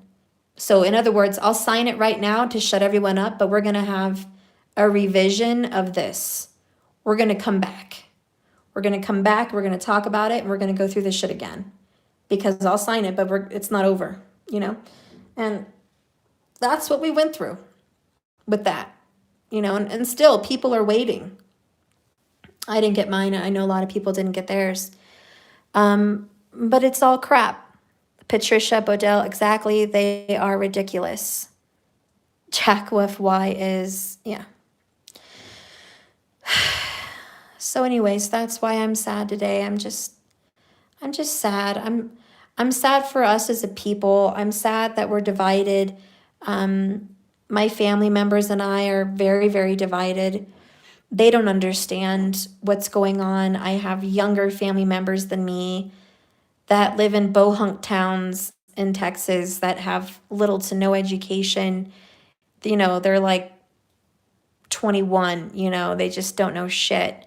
No offense to the young people out there, but, you know, these young little cousins just telling me off on Facebook, calling me a racist and all this stuff, and knowing I'm brown, but whatever, you know, it's just, she doesn't have anything else better to say. You know, and just saying, oh, you don't know how to accept a loss. You just don't know how to accept defeat.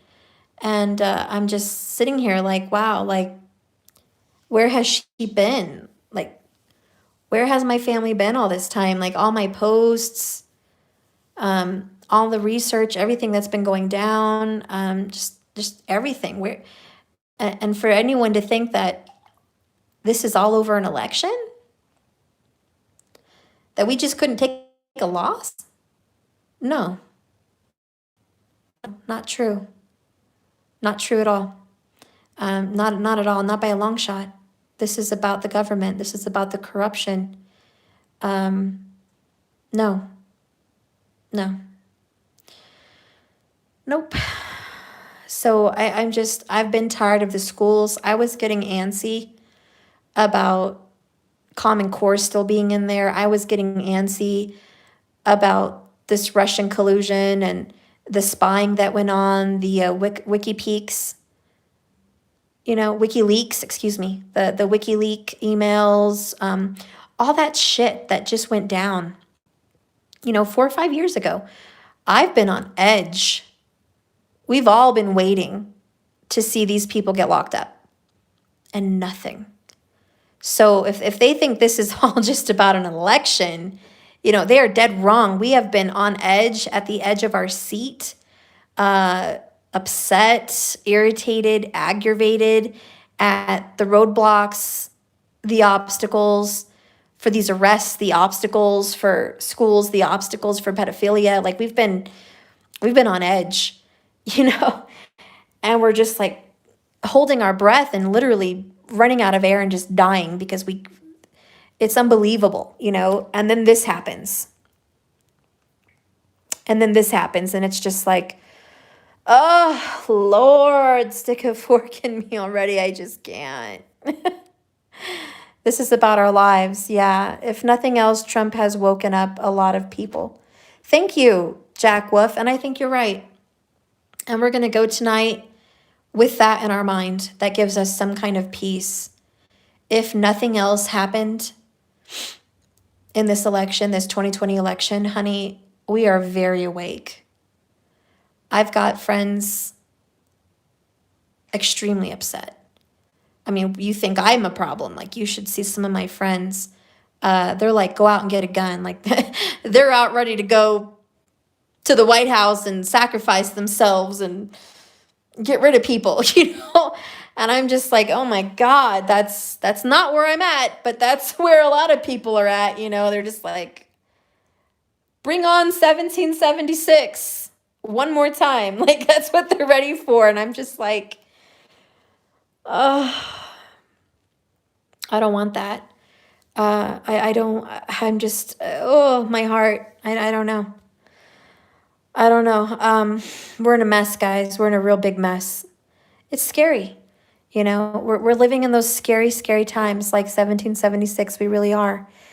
Like I said, guys, I don't know what's going to happen. There's people out there super mad, and they're willing to die for it, like super mad veterans. Some of the people I just spoke of are veterans, Marine veterans, Army veterans, just angry people. I don't know. I don't know, guys. Yeah, Oracle, just keep yourself grounded. Yeah, that's all I'm trying to do, But we're gonna lose it, man. And I think what I'm really concerned of is losing our land.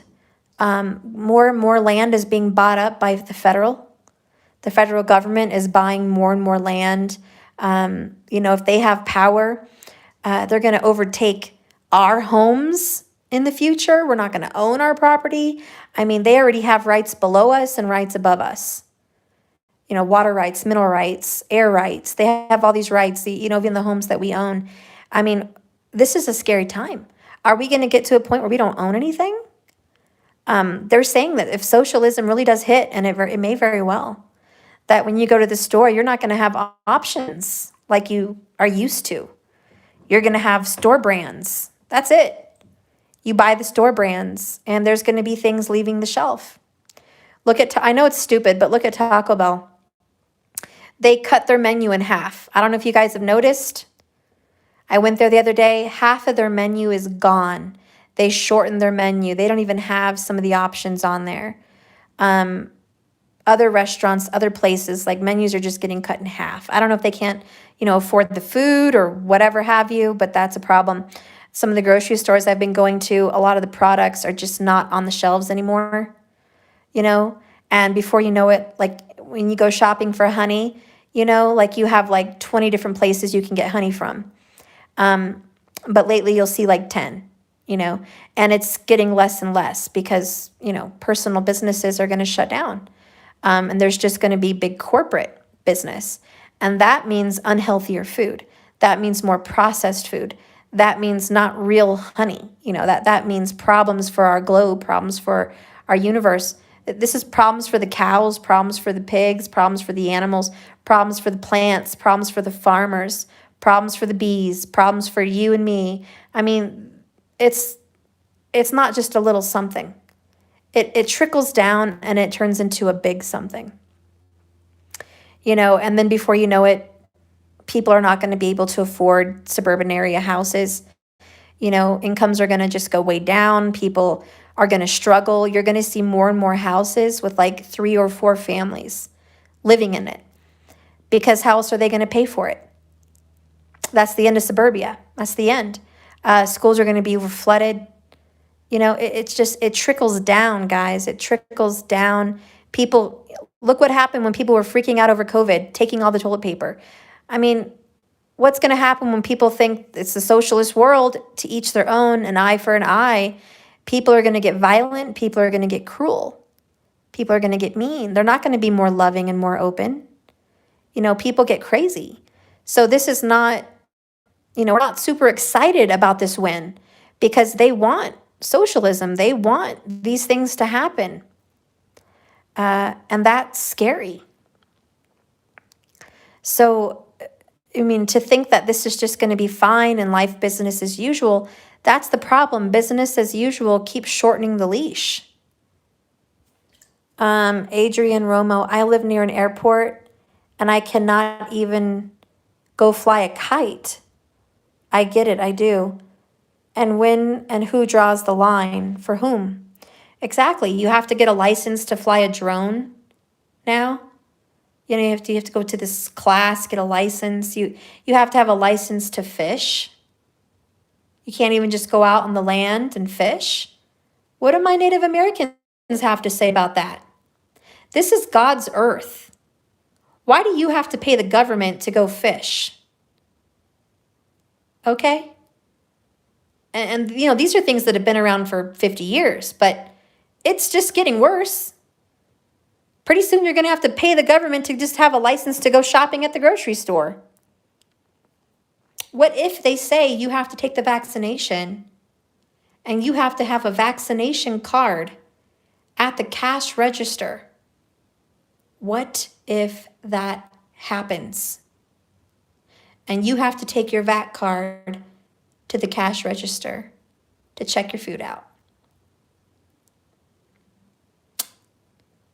It could get there. It could get there very easy. Very easy. They're testing you out. Right now, you have to wear a mask to go to the store. And we're all okay with that. We're all okay with that. Trying to protect people. But they're going to use that same excuse when it comes to the vaccination. If you want to protect people, take the vaccination. And you better have your VAC card with you. It's going to get that way, guys.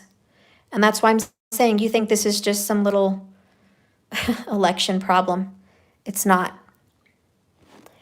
When Trump has lost here, we're going to lose those freedoms and those rights. We're going to lose the freedom to say, no, I won't wear a mask. We're going to lose the freedom to say, no, I won't take the vaccination. We're going to lose the freedom to say, this is my house. You will not enter. We're going to lose the freedom to say, I have the right to be armed and protect my family. You're going to lose the freedom to say, this is our neighborhood and we want it kept clean in a specific kind of way. You're going to lose that freedom and that right. So this is a lot more than an election, guys. You're going to lose the freedom to tell the school that is your child and you have a right to see her or him. You're going to lose that freedom. You're no longer going to have a right to go to the school and say you have a right to see your child. They're going to decide whether you're a good parent or not. Do you have your VAT card? Are you abusing your child if they don't? Maybe we should report you. Take your children from you. You see what I'm saying? What do you think happens in communist countries? They rat each other out because the government tells them that's good. In North Korea, they actually got more food and more praise for ratting out their family for trying to escape slavery. They were starving. They didn't even have a home or a family, but they got praised, rewarded for ratting out their family. You don't think they're dragging you and me to that place? You don't think they're making it to where you report your neighbors if there's 10 or more people at their house? Or you don't report someone not wearing a mask and then the police officer goes to their house? There was a video of that. Somebody followed somebody that didn't wear a mask home and reported them to the police, and the police showed up harassing that person. You know what I'm saying? It's, honey, how really far are we from North Korea? How really far away are we? Jasmine, yeah, if you are a communist, they'll send you to jail for even being an intellectual. And Jasmine, I'm glad you brought that up. Let's just talk about big social media here. Instagram, TikTok, Twitter, Facebook, and YouTube. Right now, they are having a big say on who can say what. And they just froze the president's account. He's the president of the United States. They just froze his account on Twitter to where he can't communicate with the public for 12 hours. What did he do? What did he do? They froze it. Can't hear from him. And that's the president. They apparently have the power and the authority to silence you. In China, you can't go shopping. You can't buy anything. You have social grades, social standards based on your Facebook, and they only allow you to see what they want you to see. They only allow certain Chinese to watch certain things. They don't allow Christianity, as you know, in China, and they don't allow certain types of news. They're not even free to roam the internet in China. So there's a lot of problems. That's a communist country right there. And they are doing a very good job of monitoring their Chinese people. And we're getting to that point here where our social medias are starting to watch what you see, watch what you hear, take it down, use it in the guise of fact check or, problems like that. Censoring free speech, censoring our First Amendment, censoring our right to assemble. They are censoring it. So yeah, believe me, we're already here, but you just don't notice it. You don't feel it because they're taking it away slowly. If they were to just rip apart all your rights one day, you'd be like, oh my God, what the heck? Here's an uprising. But that's not going to happen when they take it slowly through fact checkers, slowly through losing of certain people's accounts, slowly through the getting rid of the Alex Jones, getting rid of these people, slowly taking it away that you won't notice. Like, oh, you won't even miss him. Assange is gone out of the country. Okay, you won't miss him. Snowden is gone out of the country. Okay, you won't miss him. They slowly desensitize you to the losing of your rights. Hitler did the same thing. OG, Trillbilly. That's right. You know what Hitler did, guys? He befriended his people. He was their best friend. He gave them free food. He gave them free clothes. He kissed babies. He was loved by the public. He was a patriot. He was sitting here saying how much he loved the people, how much he loved the country. And then he started making them think that the Jews were cruel and mean and dangerous. And he had to protect them from them. That they wanted to hurt their children and they wanted to hurt them. They wanted to hurt their businesses. So he convinced them through newspapers, through media, through the soldiers, through his presence, that they had to believe him. And as he locked all these evil wrongdoers up, these Jews, and tortured them, he told the Germans that that's not what was really happening, that they were just doing testing, that they were just displacing them, that they were just retraining them, giving them a good teaching. Just, they didn't even know what was really going down till it already went down, till there was a world war. He was tricky and he was sneaky. And by the time they really knew what was going down, he had already taken away their guns, all of them. They turned them in. He already took away their Bibles, okay, for the Jews and all that. He took away everything. Slowly took it all away. So when he went in for the kill, there was nothing they could do. Just like today in those streets, those military with the riot gear, they were protected. They were armed and they were protected against unarmed people. And they pushed them and they beat them and they pushed them back. What could they do? What could they do against a power like that? They didn't show up armed, guns blazing, What could they do? They had to step back. They had to get pushed back. They had to get shot and they had to get arrested and they had to get dealt with. That's what happened to those people today. Okay? And I don't know what's going to happen. Would you do a collective video on magic to help with justice, with what is going on? I know it sounds weird, but I know groups are powerful. I would like to do that, Patrice, but I would hate to give that power to the wrong hands.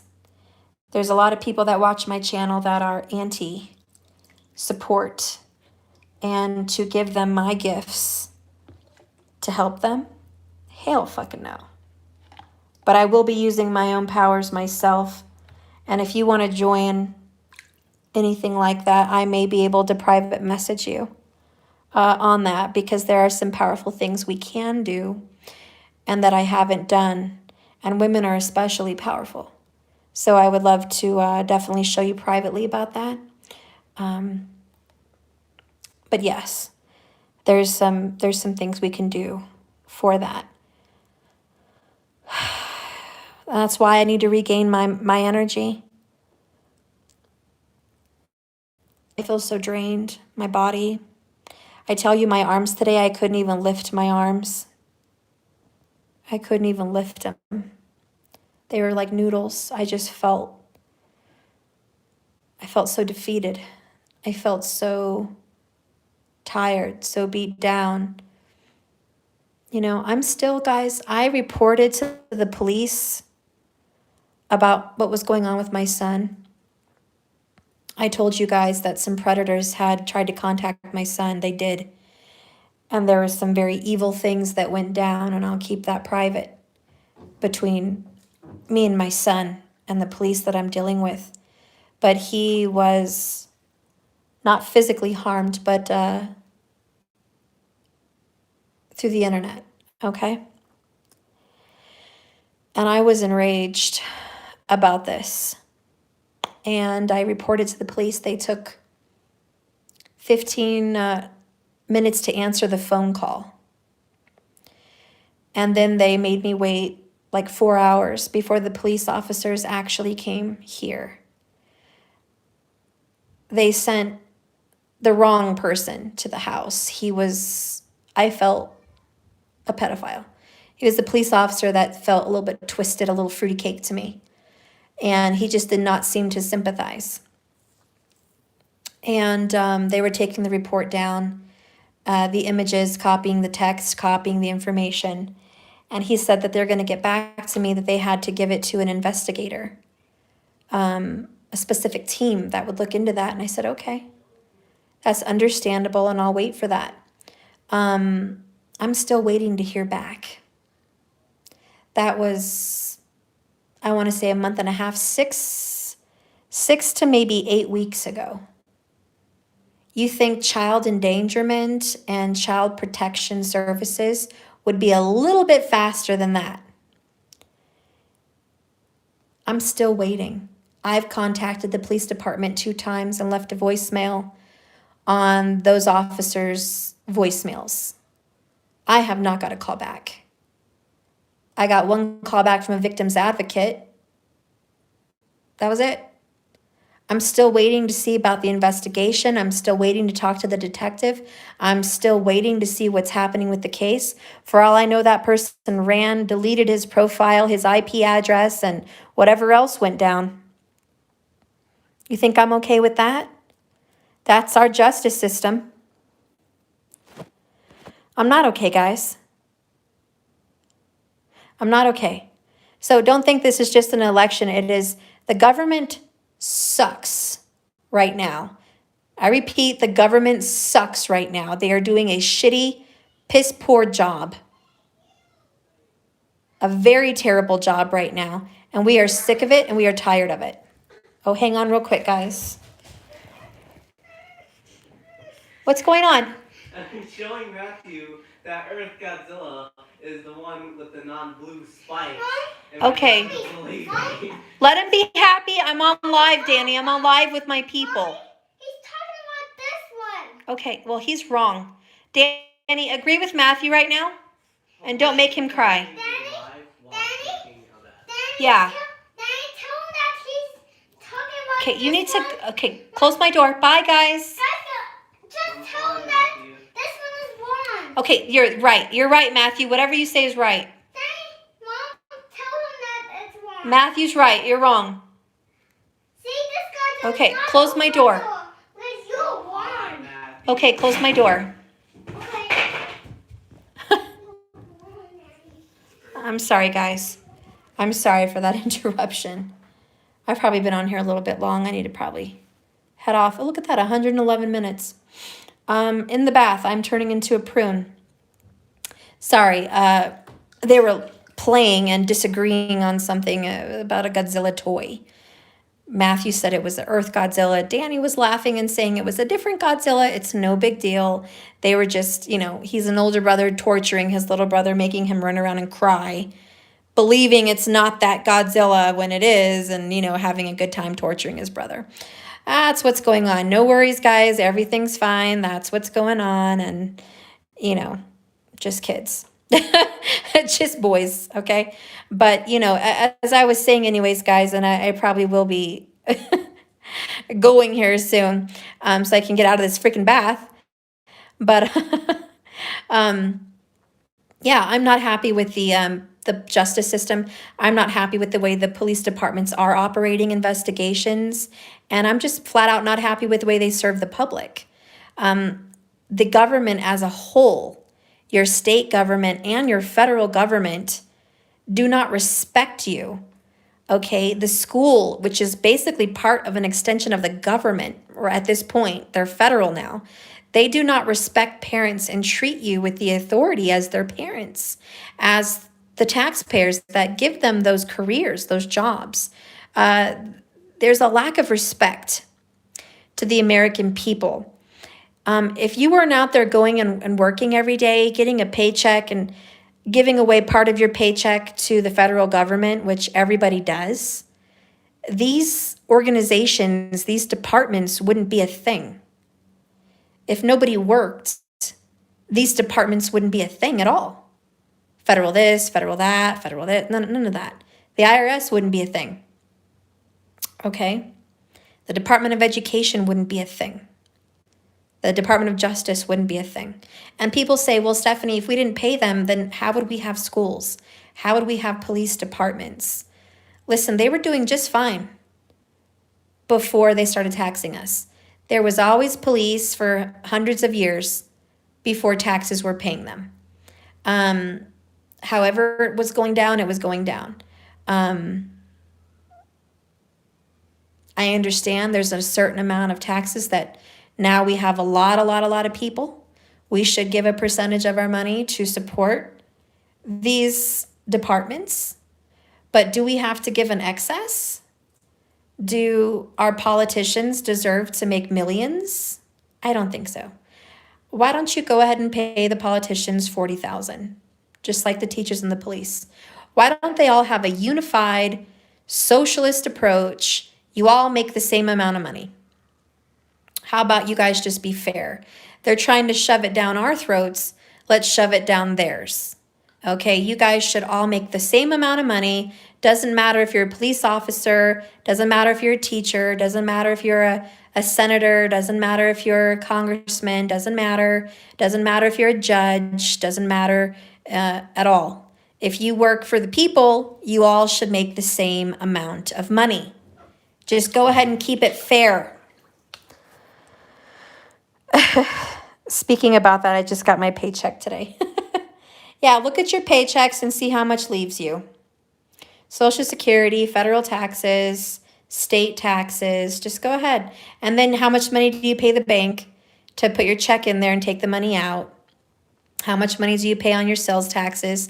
How much money do you pay on your mortgage taxes? How much money do you pay when you drive your car to get a registration? Get those taxes. How much taxes do you pay on your car insurance? How much taxes do you pay there? You know, how much taxes everywhere. State taxes, federal taxes, you're always taxed. And they just want to just take that money and send it somewhere else. Screw that.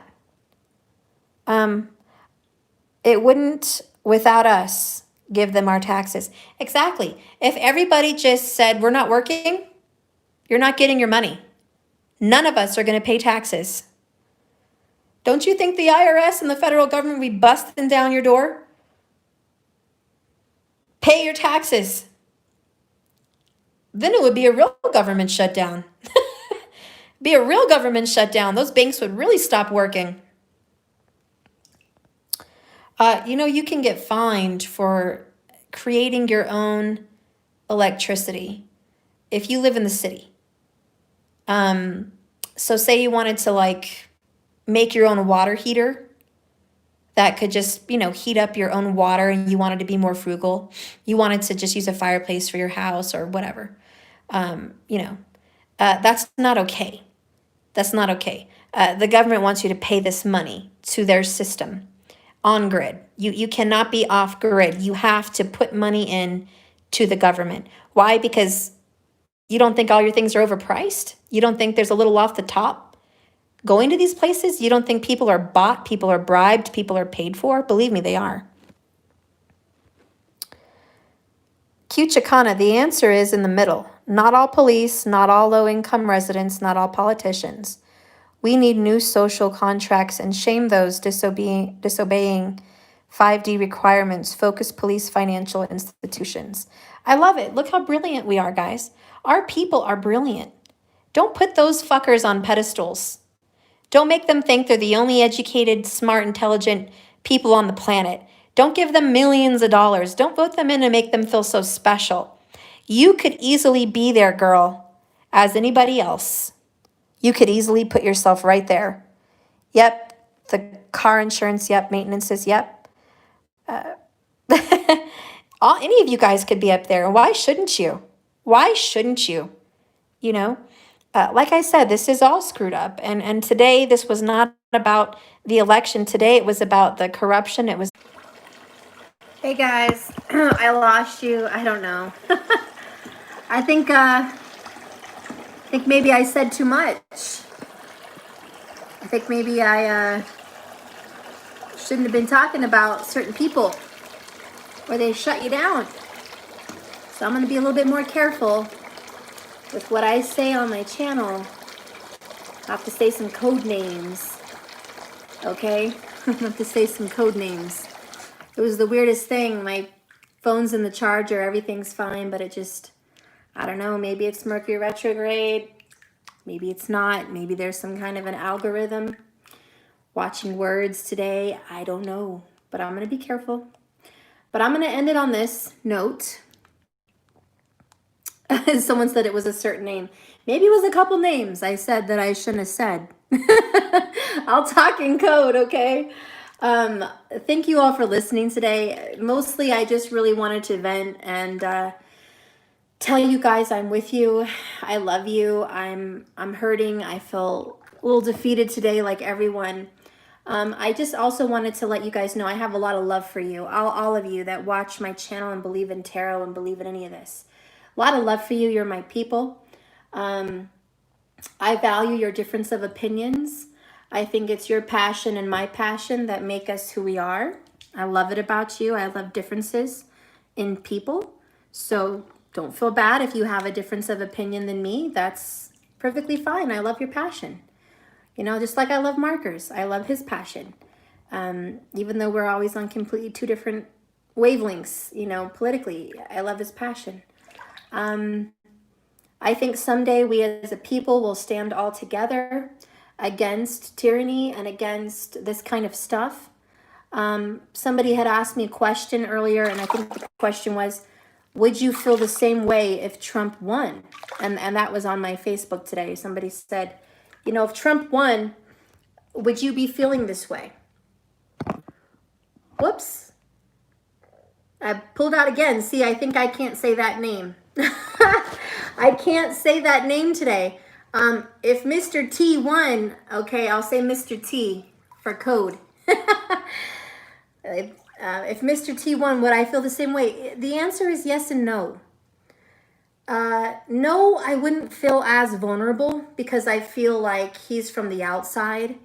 I feel like he's not a politician. I feel like he's there to definitely stand out, ruffle these sick political feathers. But I also feel he's not able to do everything he says he is. He clearly wasn't able to take Common Core out of schools. He wasn't able to completely get rid of Obamacare. He changed it to where it's not really Obamacare, but it's still there. He couldn't make the wall the way he promised. He couldn't do a lot of things. So I don't feel, even if he did win, that I would feel 100% safe and secure that everything that I feel, want, and need is going to be taken care of. I think that answer is stupid, and I think that's incorrect. I think that we would have somebody more trustworthy in office, way more trustworthy than the insiders, because he's an outsider. He's definitely an outsider. He is not part of Washington. They want him gone, both sides, you know. So I feel safe on that aspect. But no, I still would be fighting for movements to change. The Department of Justice, even if Mr. T won, I would still want to lobby, and I would still want to go to Congress, and I would still be fighting to change the Department of Justice.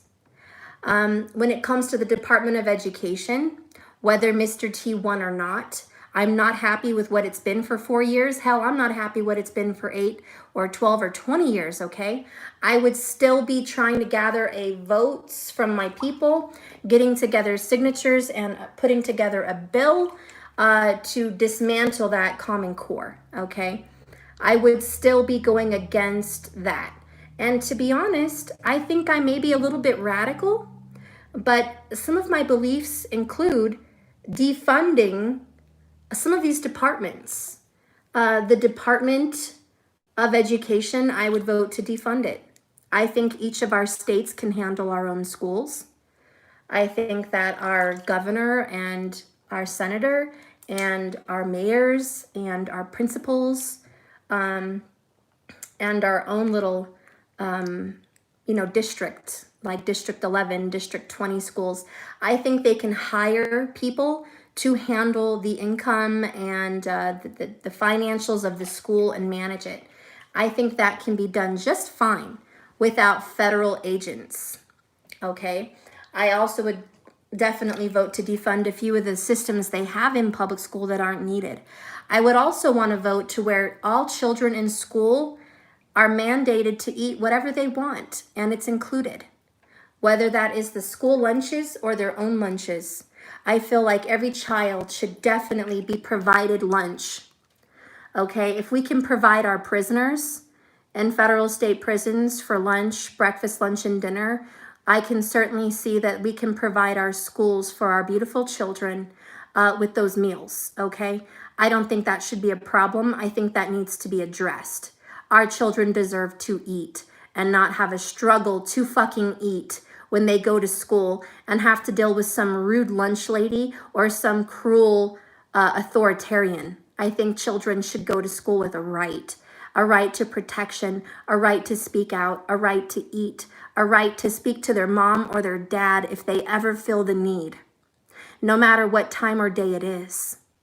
So I vote for that. And I would vote for parents to have control more of the schools. I would definitely vote to where parents could gather in a congregation at their school and speak about issues they want dealt with in an orderly fashion for their students, for their classmates. I think that community parents can come together and discuss nicely with each other that they all want their children fed and protected and educated. I think every parent can agree on that. And I think that's what I would vote for, okay? I don't support the federal Department of Education. And I also don't support teachers' unions. I'm sorry if that offends some of the teachers. But I know that you're not all bad, but there's a lot more bad than good. And it's unfortunate that some of the bad people have ruined it for the bunch. But based on the powers and controls and authority that the teachers' unions have been given, they have more power than the parents and more power than the students.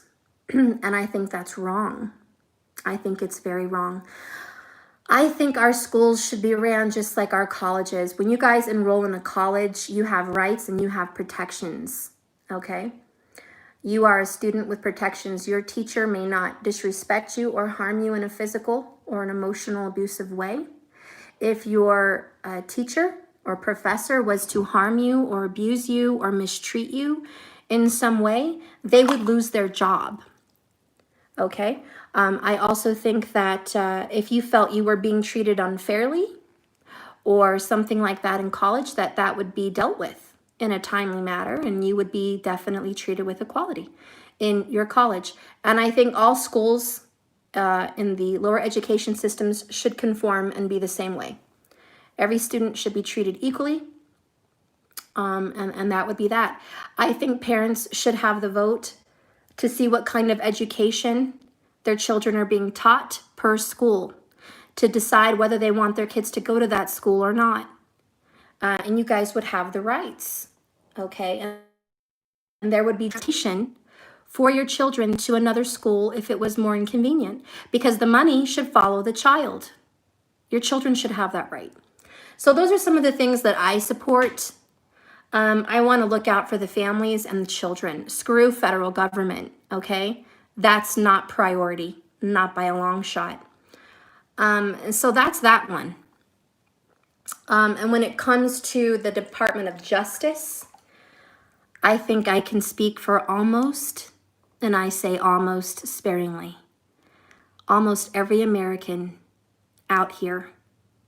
You or someone in your family has experienced, on some level, injustice with your police department, okay? And with the justice system, the way the courts are ran. Whether that was a problem because of your speeding tickets, a problem because of someone's sentencing, a problem because of something you said or did, the authority they have is outrageous. So I definitely want to deal with that. That's something I want to do in this life. I want to get signatures. I want to talk about these issues. I want to talk to people like Eva, to people like Markers, to people like Queen Bree, to people like whoever's out there watching me and say, hey, have you ever had a problem with the justice system? They're not treating us fairly. They're not treating us right, honey. They're not doing it. They suck, all right? And that's not okay with me. I don't know how you feel about it, but it's not okay with me because they're getting paid because of you and me. Yeah, I got one ticket because I was speeding to work. I woke up late and was running late probably. Okay, yeah. My brother actually, he had a ticket for something, like a speeding ticket. Because of COVID, they were allowing you to call in, you know, for attendance for your court date. So they were like, you don't have to show up. They sent you a letter. You can just show up. Well, the letter went to his old address, so he didn't get the letter. So my brother went to the actual courthouse. He showed up at freaking 7:30 a.m. early to be there at 8 a.m., to be there in person, to show up for the attendance for the little court thing. He didn't even have to show up, but he did. He showed up, he paid for parking. There you go, paying for that city parking. Got to pay that money. He showed up, he paid for the parking, he went in through the security, he went into the courthouse, very inconvenienced. Who wants to wake up at the butt crack of dawn? Not me. And so after he showed up there to court, 2 weeks later, he got a letter in the mail. At this time, the correct address. Don't know why they sent it to the older address, the first letter, but whatever. The second letter they sent him was a warrant for failure to appear. And he was like, what? I literally went out of my way to show up to court, and I got a bench warrant. And so he called the courthouse and he was like, what the actual F? I showed up there in person. Like, what is this? Had he been pulled over, you know, driving to work any other day, and he didn't know that, he would have got arrested and taken into the jail. And he would have had to bail out and all of that for something that he didn't even do. You know what I'm saying? That is the irresponsibility and the incompetence, I repeat, incompetence of the local courthouse. Okay? And yeah, he obviously got it fixed over the phone. They said, I'm sorry, we'll go ahead and take that bench warrant off now. But it's the rudeness. It's the rudeness of it. Okay? And it's just so rude. And the way they could just jack with your life like that. Also, what I find is rude in the Department of Justice is people being locked up for a crime they didn't commit. And then they find out, oh, I'm sorry, sir, you've been in prison for 4 years. You're free to go with the court's deepest apologies. I'm so sorry. I'm just, you know, from the bottom of my court-happy heart, I'm just so sorry that you were incriminated and you didn't do it. My bad. Hopefully I didn't inconvenience you a lot. You know, I'm sorry you lost your family. I'm sorry you lost your job. I'm sorry you lost your home. I'm sorry you lost your reputation. I'm sorry that you might have been raped. I'm sorry about all of that. My deepest apologies. Have a good life. Bye. Next. Excuse me. That's not okay, Department of Justice system. That's not okay. You owe that man or that woman restitution. You owe them money for all the years they missed in their job. You owe them money for mental pain and anguish. Oh, yeah. You know, and are you allowed to sue the justice system? Probably not, because they have contracts and bullshit that cover their ass. But do you see, that's why I want to go against the Department of Justice. It's not okay for them to get away with that shit. If a judge gets indicted for speeding, they get off. If a cop runs a red light, they get off with a warning. It's not fair and it's not right. Okay? Those are just a couple things. Not to mention where I left off before the video got interrupted, my son and his situation. Child Protective Services should be more than protecting children from their parents. How about pedophiles? How is Child Protective Services protecting their children against pedophiles? They suck. Trust me, I know from experience. They're not taking care of them. Pedophiles serve maybe a year for rape. Rape is the highest, most deathly, spiritually murder. This is a spiritual, honey, let me just, I can't express it enough. Let me really passionately express this to you. Rape of a child is emotional, ancestral, spiritual, mental murder. It is fucking murder. You just killed that child's soul, that spirit, that innocence. You took it, you murdered it. A life for a life. Yep, a father killed his 10-month-old baby girl here in Queens. It is absolutely disgusting and atrocious. And our justice system is extremely, terribly failing our children. our babies, our people's children, they are not being protected by us, guys. And that's in all countries. It happens in America. If it's going to happen in America, honey, it's going to happen anywhere.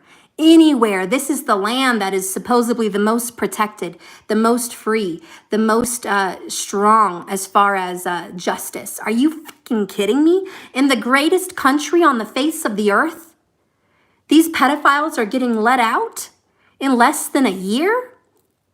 Hunty. And we're okay with that? Oh, hell no. That's just, that's just a little bit. And Nancy Pelosi and Chuck Schumer and whoever else was involved in California just legalized the year of 2020 that it's okay for an 11-year-old baby boy to have sex or be raped by a pedophile. It's okay. It's okay. They can give a consent. And also, in recent news, the last couple weeks, they just legalized that all the pedophiles that are in prison can get out on early parole. They can get out right now on early parole. You are sending a message to the pedophiles to come out and play. Come out and play. No one's going to stop you. Come out and play. You're not going to get in that big of trouble. And by the way, if you're in, politics, I'll even give you some kids to rape for free from another country. And if you get caught, honey, don't worry. We delete the messages and we tell the media to look the other way and you're good, you're golden. Come on over here on this pedophile side. Let's go over here and let's play because we can get away with it. It is disgusting and it is sick. It is evil. It is vile. It is detestable. And we are sitting here, I don't know. What do we have? Our thumbs up our butt? What are we doing? I'm not doing anything. I haven't yet, but I will. I will. I will. Take it from a Sagittarius's oath to you all. I will, before I die, deal with these fuckers right in the balls. I will deal with them. I will go and get this bill signed. I will arrange something with signatures. I will travel state to state if I have to, if I must. I will go door to door and talk to whoever I need to talk to, every household in America, if I have to spend 100 years to do it. I will go. I will have groups of people with me. We will get signatures. And we will take those signatures to the White House. We will take them and we will have a bill in every state, every single 50 states presented. And those fuckers are going to need to sign that bill. And any child molester, any pedophile will spend the rest of their life in prison, if not taken out by a firing squad. Okay? That is my bill. What? Danny is proving me wrong. That my other Godzilla is not of Godzilla. That my toy of Godzilla is not of Godzilla. Well, you're right and he's wrong, and Mommy agrees with you. Yeah, but Danny told me that he has a real sister in him. No, he's full of baloney, and you tell him I said that. Okay. Okay? Now go on. But am I still grounded from Godzilla's? For a little while. Maybe if you're a good boy, I'll let you have a little bit later. Yeah, I am a good boy. Okay. Still talking about that Godzilla. Close my door, please.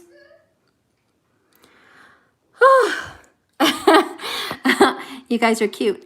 I love you too. Okay, and his dad got home. I was able to escape. Oh, somebody has a story on here. Yes, there you go. We are going to reach out, and I am calling up all the divine feminines, male or female. Please rise. Please rise with me in your states, in your cities. Please rise with me and protect your children. I am calling out to the divine feminines, to those mama bears, to get out there and fight for your children. If you fight for anything in your whole life, fight for them, fight for your grandchildren, fight for your great-grandchildren, that these laws be enacted and in place while you are still living, so these children will be protected from these pedophiles. Yes. Again, you're here. Yeah. I just want a little bit of videos.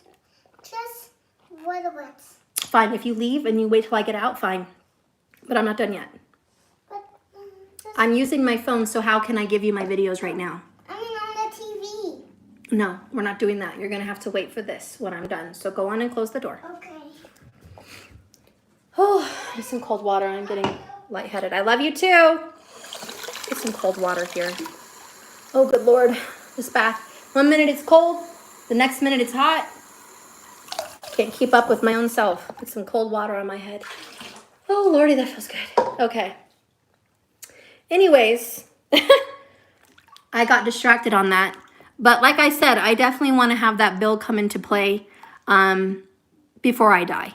I want all these pedophiles dealt with. They do not deserve to get out into society. They are dangerous. Okay, these are dangerous people.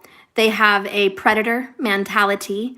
They wish to prey on the weak, manipulate them, and physically assault them and hurt them and emotionally scar them and murder them spiritually. They do not deserve to be free, period. Okay, so that needs to be dealt with in the Department of Justice. That needs to be enacted. There needs to be justice, reform, and if they do not, maybe you'll see me on TV someday. Maybe I'll start something where I have a little something called No Justice, No Peace. Maybe I'll start a little something where all the women in the world will pull their children out of school and stand in the streets and say, no justice, no peace. We want these pedophiles put away, or we're not returning to work and we're not returning them to school.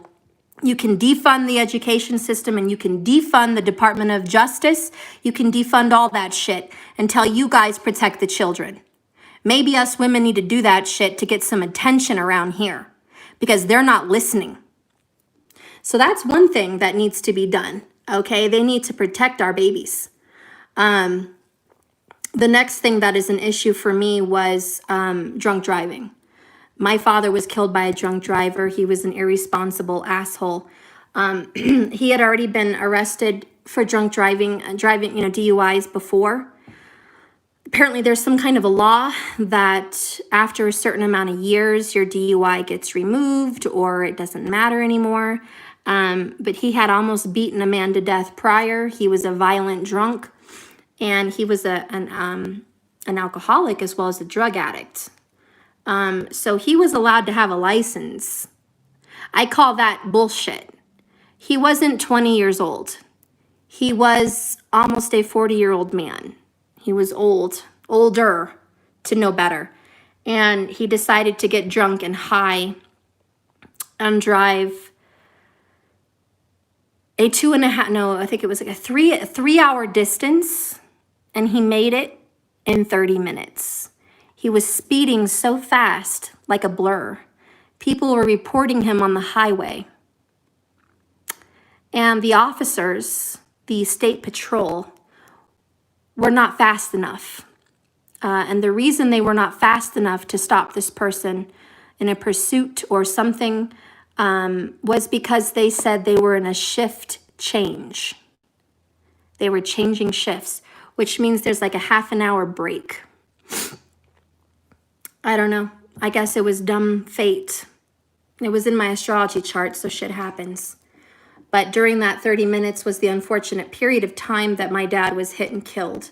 He was driving, minding his own business on a motorcycle. He only had the bike for a week. He was just joyriding. Slow pace, we're talking 50, 55 miles an hour, not fast at all. It was a Sunday afternoon, Sunday drive, and this drugged out fucker hit my dad and drug him under his Dodge Intrepid, which, as you guys know, is extremely low to the ground. It's extremely kind of a lowrider kind of car. It's a very low to the ground vehicle. He struck him in the back with that vehicle. The bike went under the vehicle, got smashed under the Intrepid and the highway for a couple of seconds there before it spit the bike out. It was a very loud bump. And instead of my dad being spit out with the motorcycle on the highway, my dad was caught under the vehicle.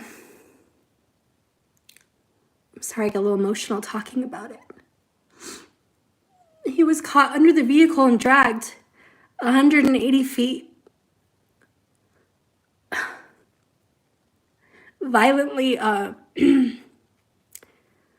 being ripped apart, certain parts of his body, his feet, his legs, losing his skin, his clothes were being ripped off of him. And then his helmet had gotten caught under the car, which was part of it. It saved his head. But he was left there on the highway still alive. And that vehicle didn't stop, didn't once hit the brakes. There was no tire marks. He didn't slow down once he hit something. He just kept going. And he just took off. My dad was left behind, struggling for life, trying to breathe and choking. Some other people on the highway stopped. A pastor had run out and went to him and was there with him praying as my dad was passing away before anyone could come for help. And they caught that man about 2 hours later. They got his license plate. One of the witnesses got part of his license plate, and they did find him. They've discovered that he had went to a car wash and washed off the blood and the evidence from his Dodge Intrepid. He washed it off. And then he went to his girlfriend's house. And he was found by the police officers asleep. And they tested his blood alcohol level, and it was extremely high, even hours after the crime. So it was mathematically higher at the time of the killing. But when he went to court, the justice system took forever to sentence him. And when he was sentenced, they gave him a whack-ass sentence of 10 years. That's it. 10 years. He lied under oath. He said he thought he hit a tire. He was a lying fucker. They don't care. That's the justice system. That's the judges. They don't care. One case in, one case out. And they gave him 10 years. Good time, he could serve 5 for killing my daddy, my father, my kid's grandfather, for killing a man, an innocent, good man. He was only going to serve a handful of years for taking someone's life, okay? He got out in about 6 years. We kept pushing out the parole. Every time they would fuck with us, they would keep giving us a letter. The next year, he's up for parole. 1 year into the prison sentence, and he was already up for parole. Second year, he was up for parole. Third year, he was up for parole. Fourth year, he was up for parole. The murderer even told the judge, quit dragging this family in here.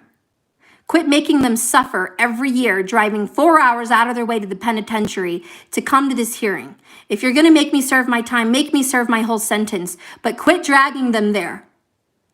That was the only thing I was really gracious about with that disgusting man. But he eventually just got let out. So anyways, I'm sorry I told you a long story on that. That's a shitty justice system. Okay? The Federal Department of Justice has federal laws that tell you something about your state laws. They influence them, and if someone's not breaking federal laws, then they're not really breaking state laws. So believe me, the Federal Department of Justice should not be funded, because if your state has the final say, why are we paying the Department of Justice for that? Okay? That wasn't the only murder I've dealt with. I had another fiance that was murdered in cold blood. Someone ran him over when he was 19 years old at a party in 2002. And the justice system let that man free after about 5 or 6 years. Okay? I'm going to keep that story short. All right? That was cold blood murder, and there was witnesses. He was also a gang member, by the way, that did that.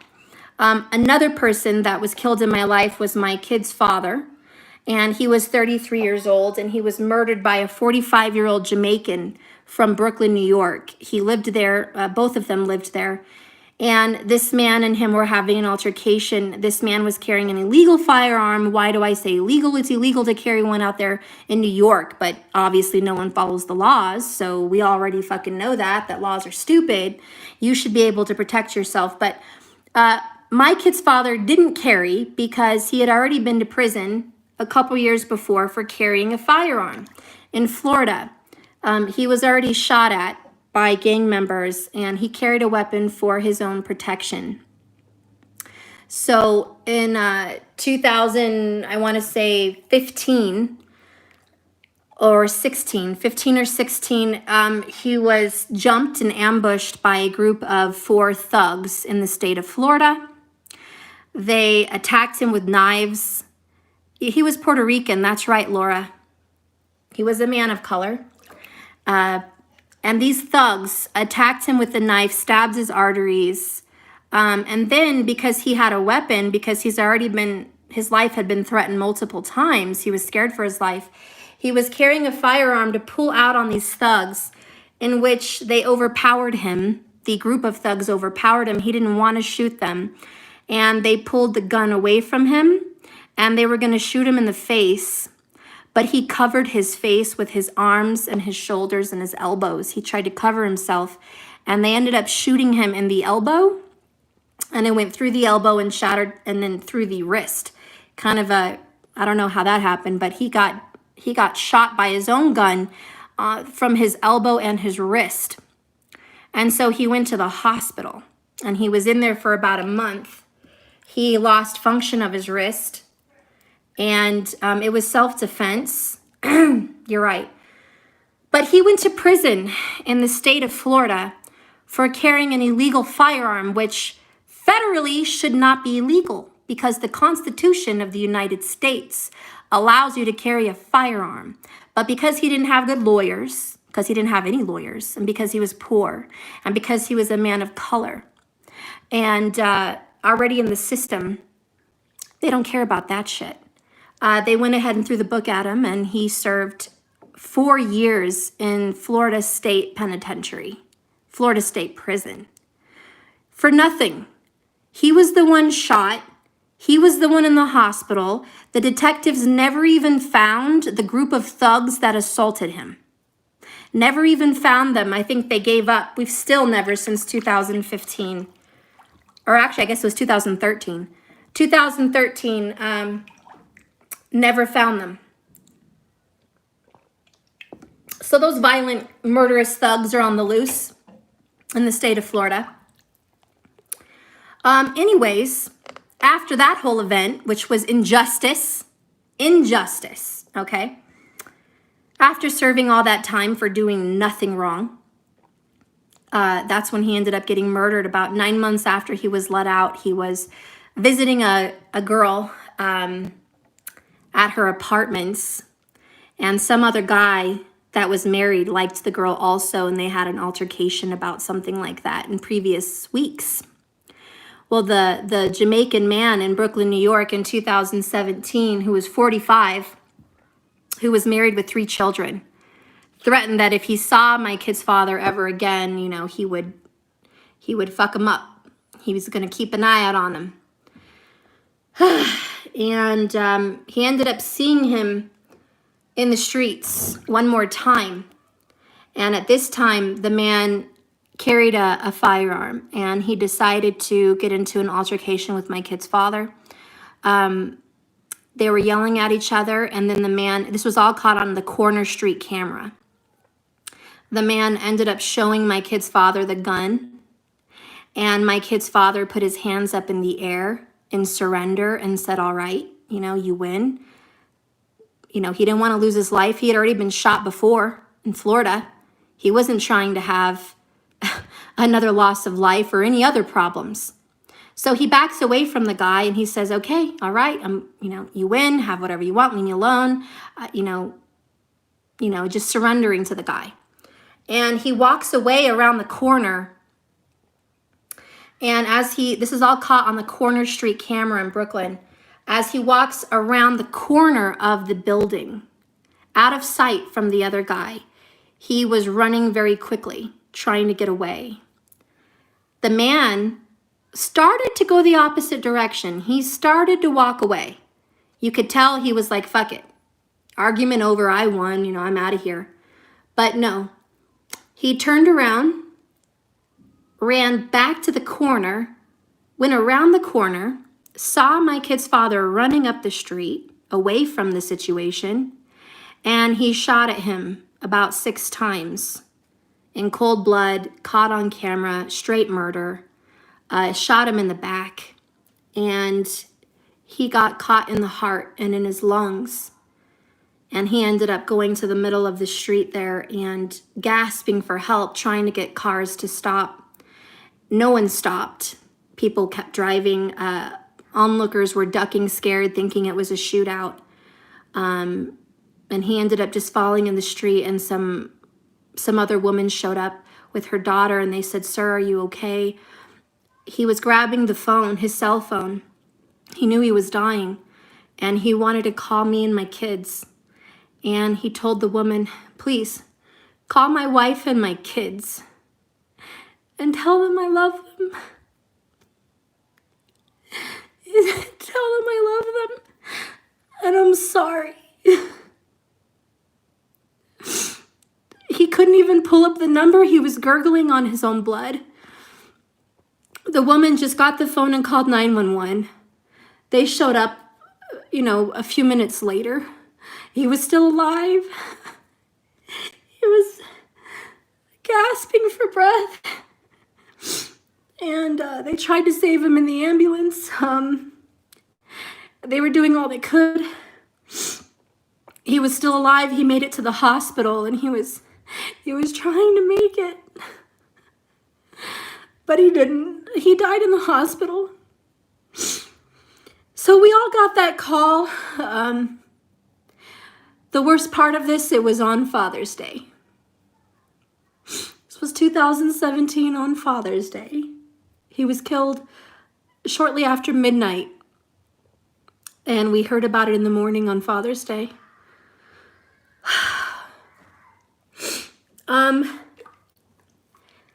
It took about a month to catch that man.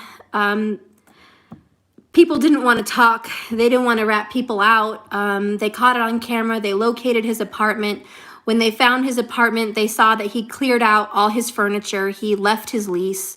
He moved his kids and his wife to Queens or Long Island or some shit like that. And he was hiding out.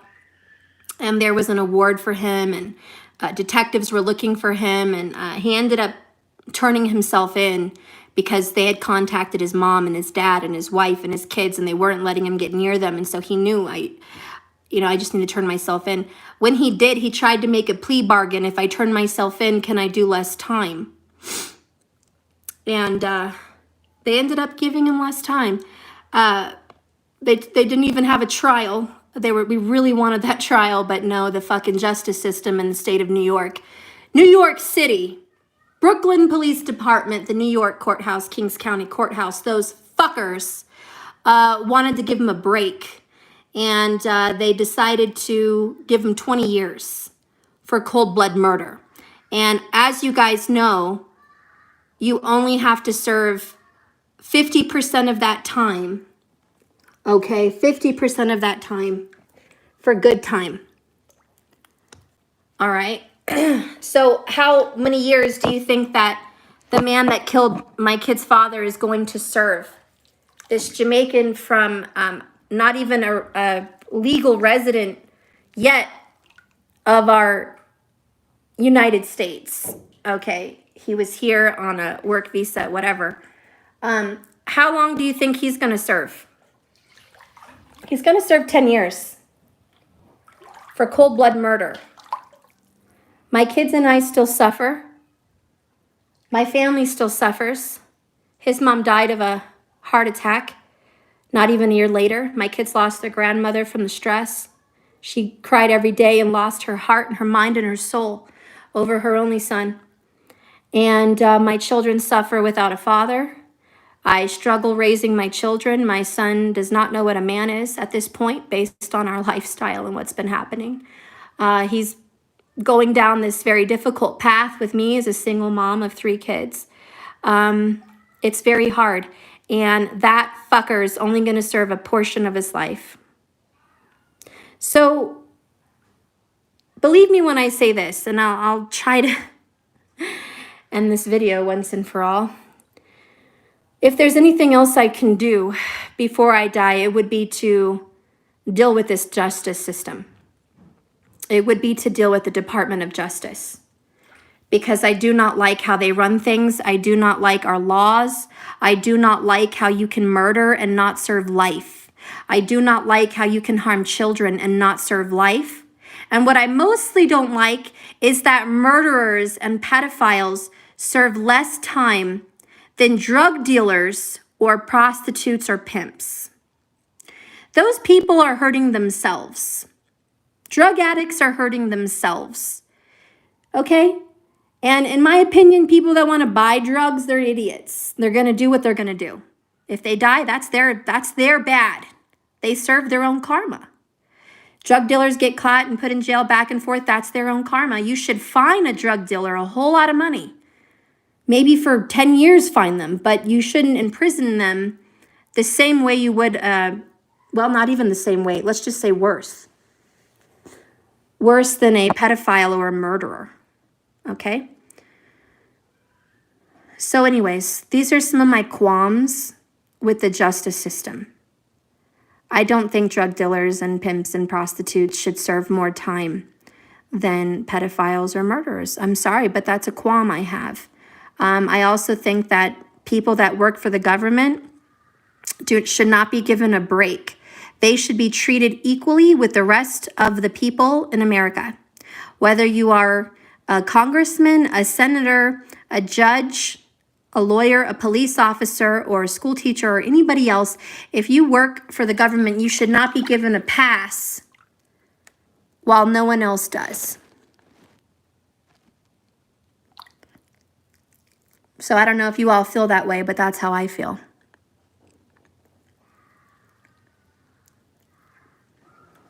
Stop it! Sorry, guys. There's like serious yelling over here. Well, I should probably end the stream. I love you guys. I should probably go. I've been in the bath now for a very, very long time. I am a shriveled up little prune. Hopefully you've enjoyed this podcast kind of style, okay, of this video. I just wanted to express some of my discernment. Laura, I've seen you here now.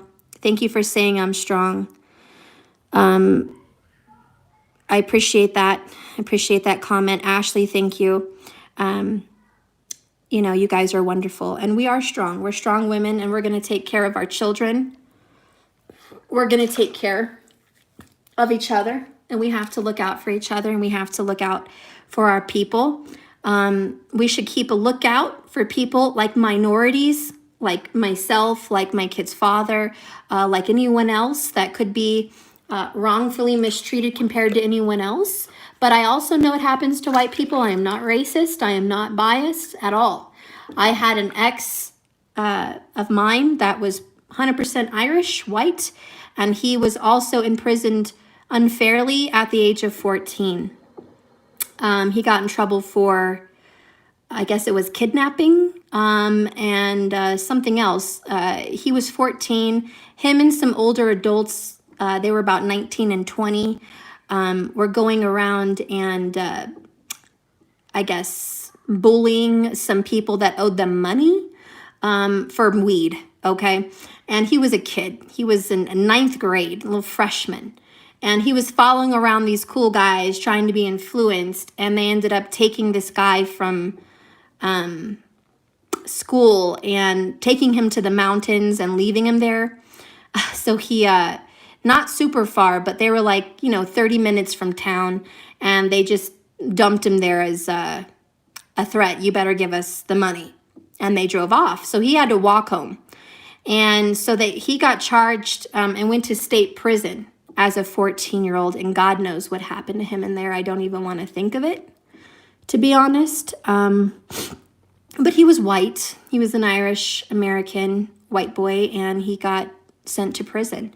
So, believe me, it happens to either direction. For us to be so close-minded to think it's strictly race is ridiculous. It's not true. But there's just injustice, okay? And the justice system is ridiculous. Oh, sending you love from Waco, Texas. Hi. You guys are awesome. So anyways, do you see, I'm going to go. But believe me, we're not done. And like I said, the pain of today was a feeling for so many Americans that are upset for so many more reasons than the election. This was just the icing on the cake, the cherry on top, the corruption that was just so blatantly, openly publicized, and nothing was done about it. And you think we would be shocked since Assange? You think we'd be shocked, since Snowden released how we're being spied on? You think all of that would have been enough? The Hillary scandal with the Haiti and the money. No, that wasn't enough. None of that shit was enough. None of it. None of it's ever enough. We just sit back. We sit back. Everyone went back to work. Everyone went back to their lives. Everyone went back to business as usual. And that's what happens. We kept getting these red flags. We kept getting these, hey, there's injustice all around, but we just kept living our lives, not going to the head of the problem. And here we are as a people that have been dealing with it now for the last, 15, 20 years especially, but at least the last 15 years, right? And here we are suffering. And now, enough. We should keep a lookout for our minorities. Yeah, we should, Ashley. We should keep a lookout for our children. I think before minorities come children. I think if there's like a pyramid of importance, children, always number one. Then comes the other problems. Then comes our minorities. Then comes our justice system. Then comes, all this other shit. But I think the top of our priority list should be the education system and should be the pedophiles and those laws against them. That should be number one. Ashley, and I'm Dominican, Salvadorian, but what did she say? You know what they say about Peruvians? Yeah, they are our future, but more than that, they're our babies, and it's our duty to protect them. It's just our duty.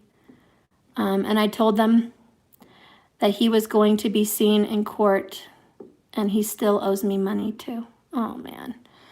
Yeah, we all have injustices, guys. Seriously, we really do. The fatherlessness is ridiculous as well. That's just, I'm dealing with that. My other kid's father is just irresponsible. He's a coward. He's ballless. He is lawless, and he's just not who I thought he was. And he's a coward. He's a child. Even though he's older than me, he's a child. And disgusted at his entire approach to fatherhood right now. Just completely disgusted. But at least he pays his child support. But that's because it gets yanked out of his check. That's why. But yeah, there should be more consequences to people that do not take care of their children, for sure. There should be some things that happen to people that do that, for sure, because that's not okay.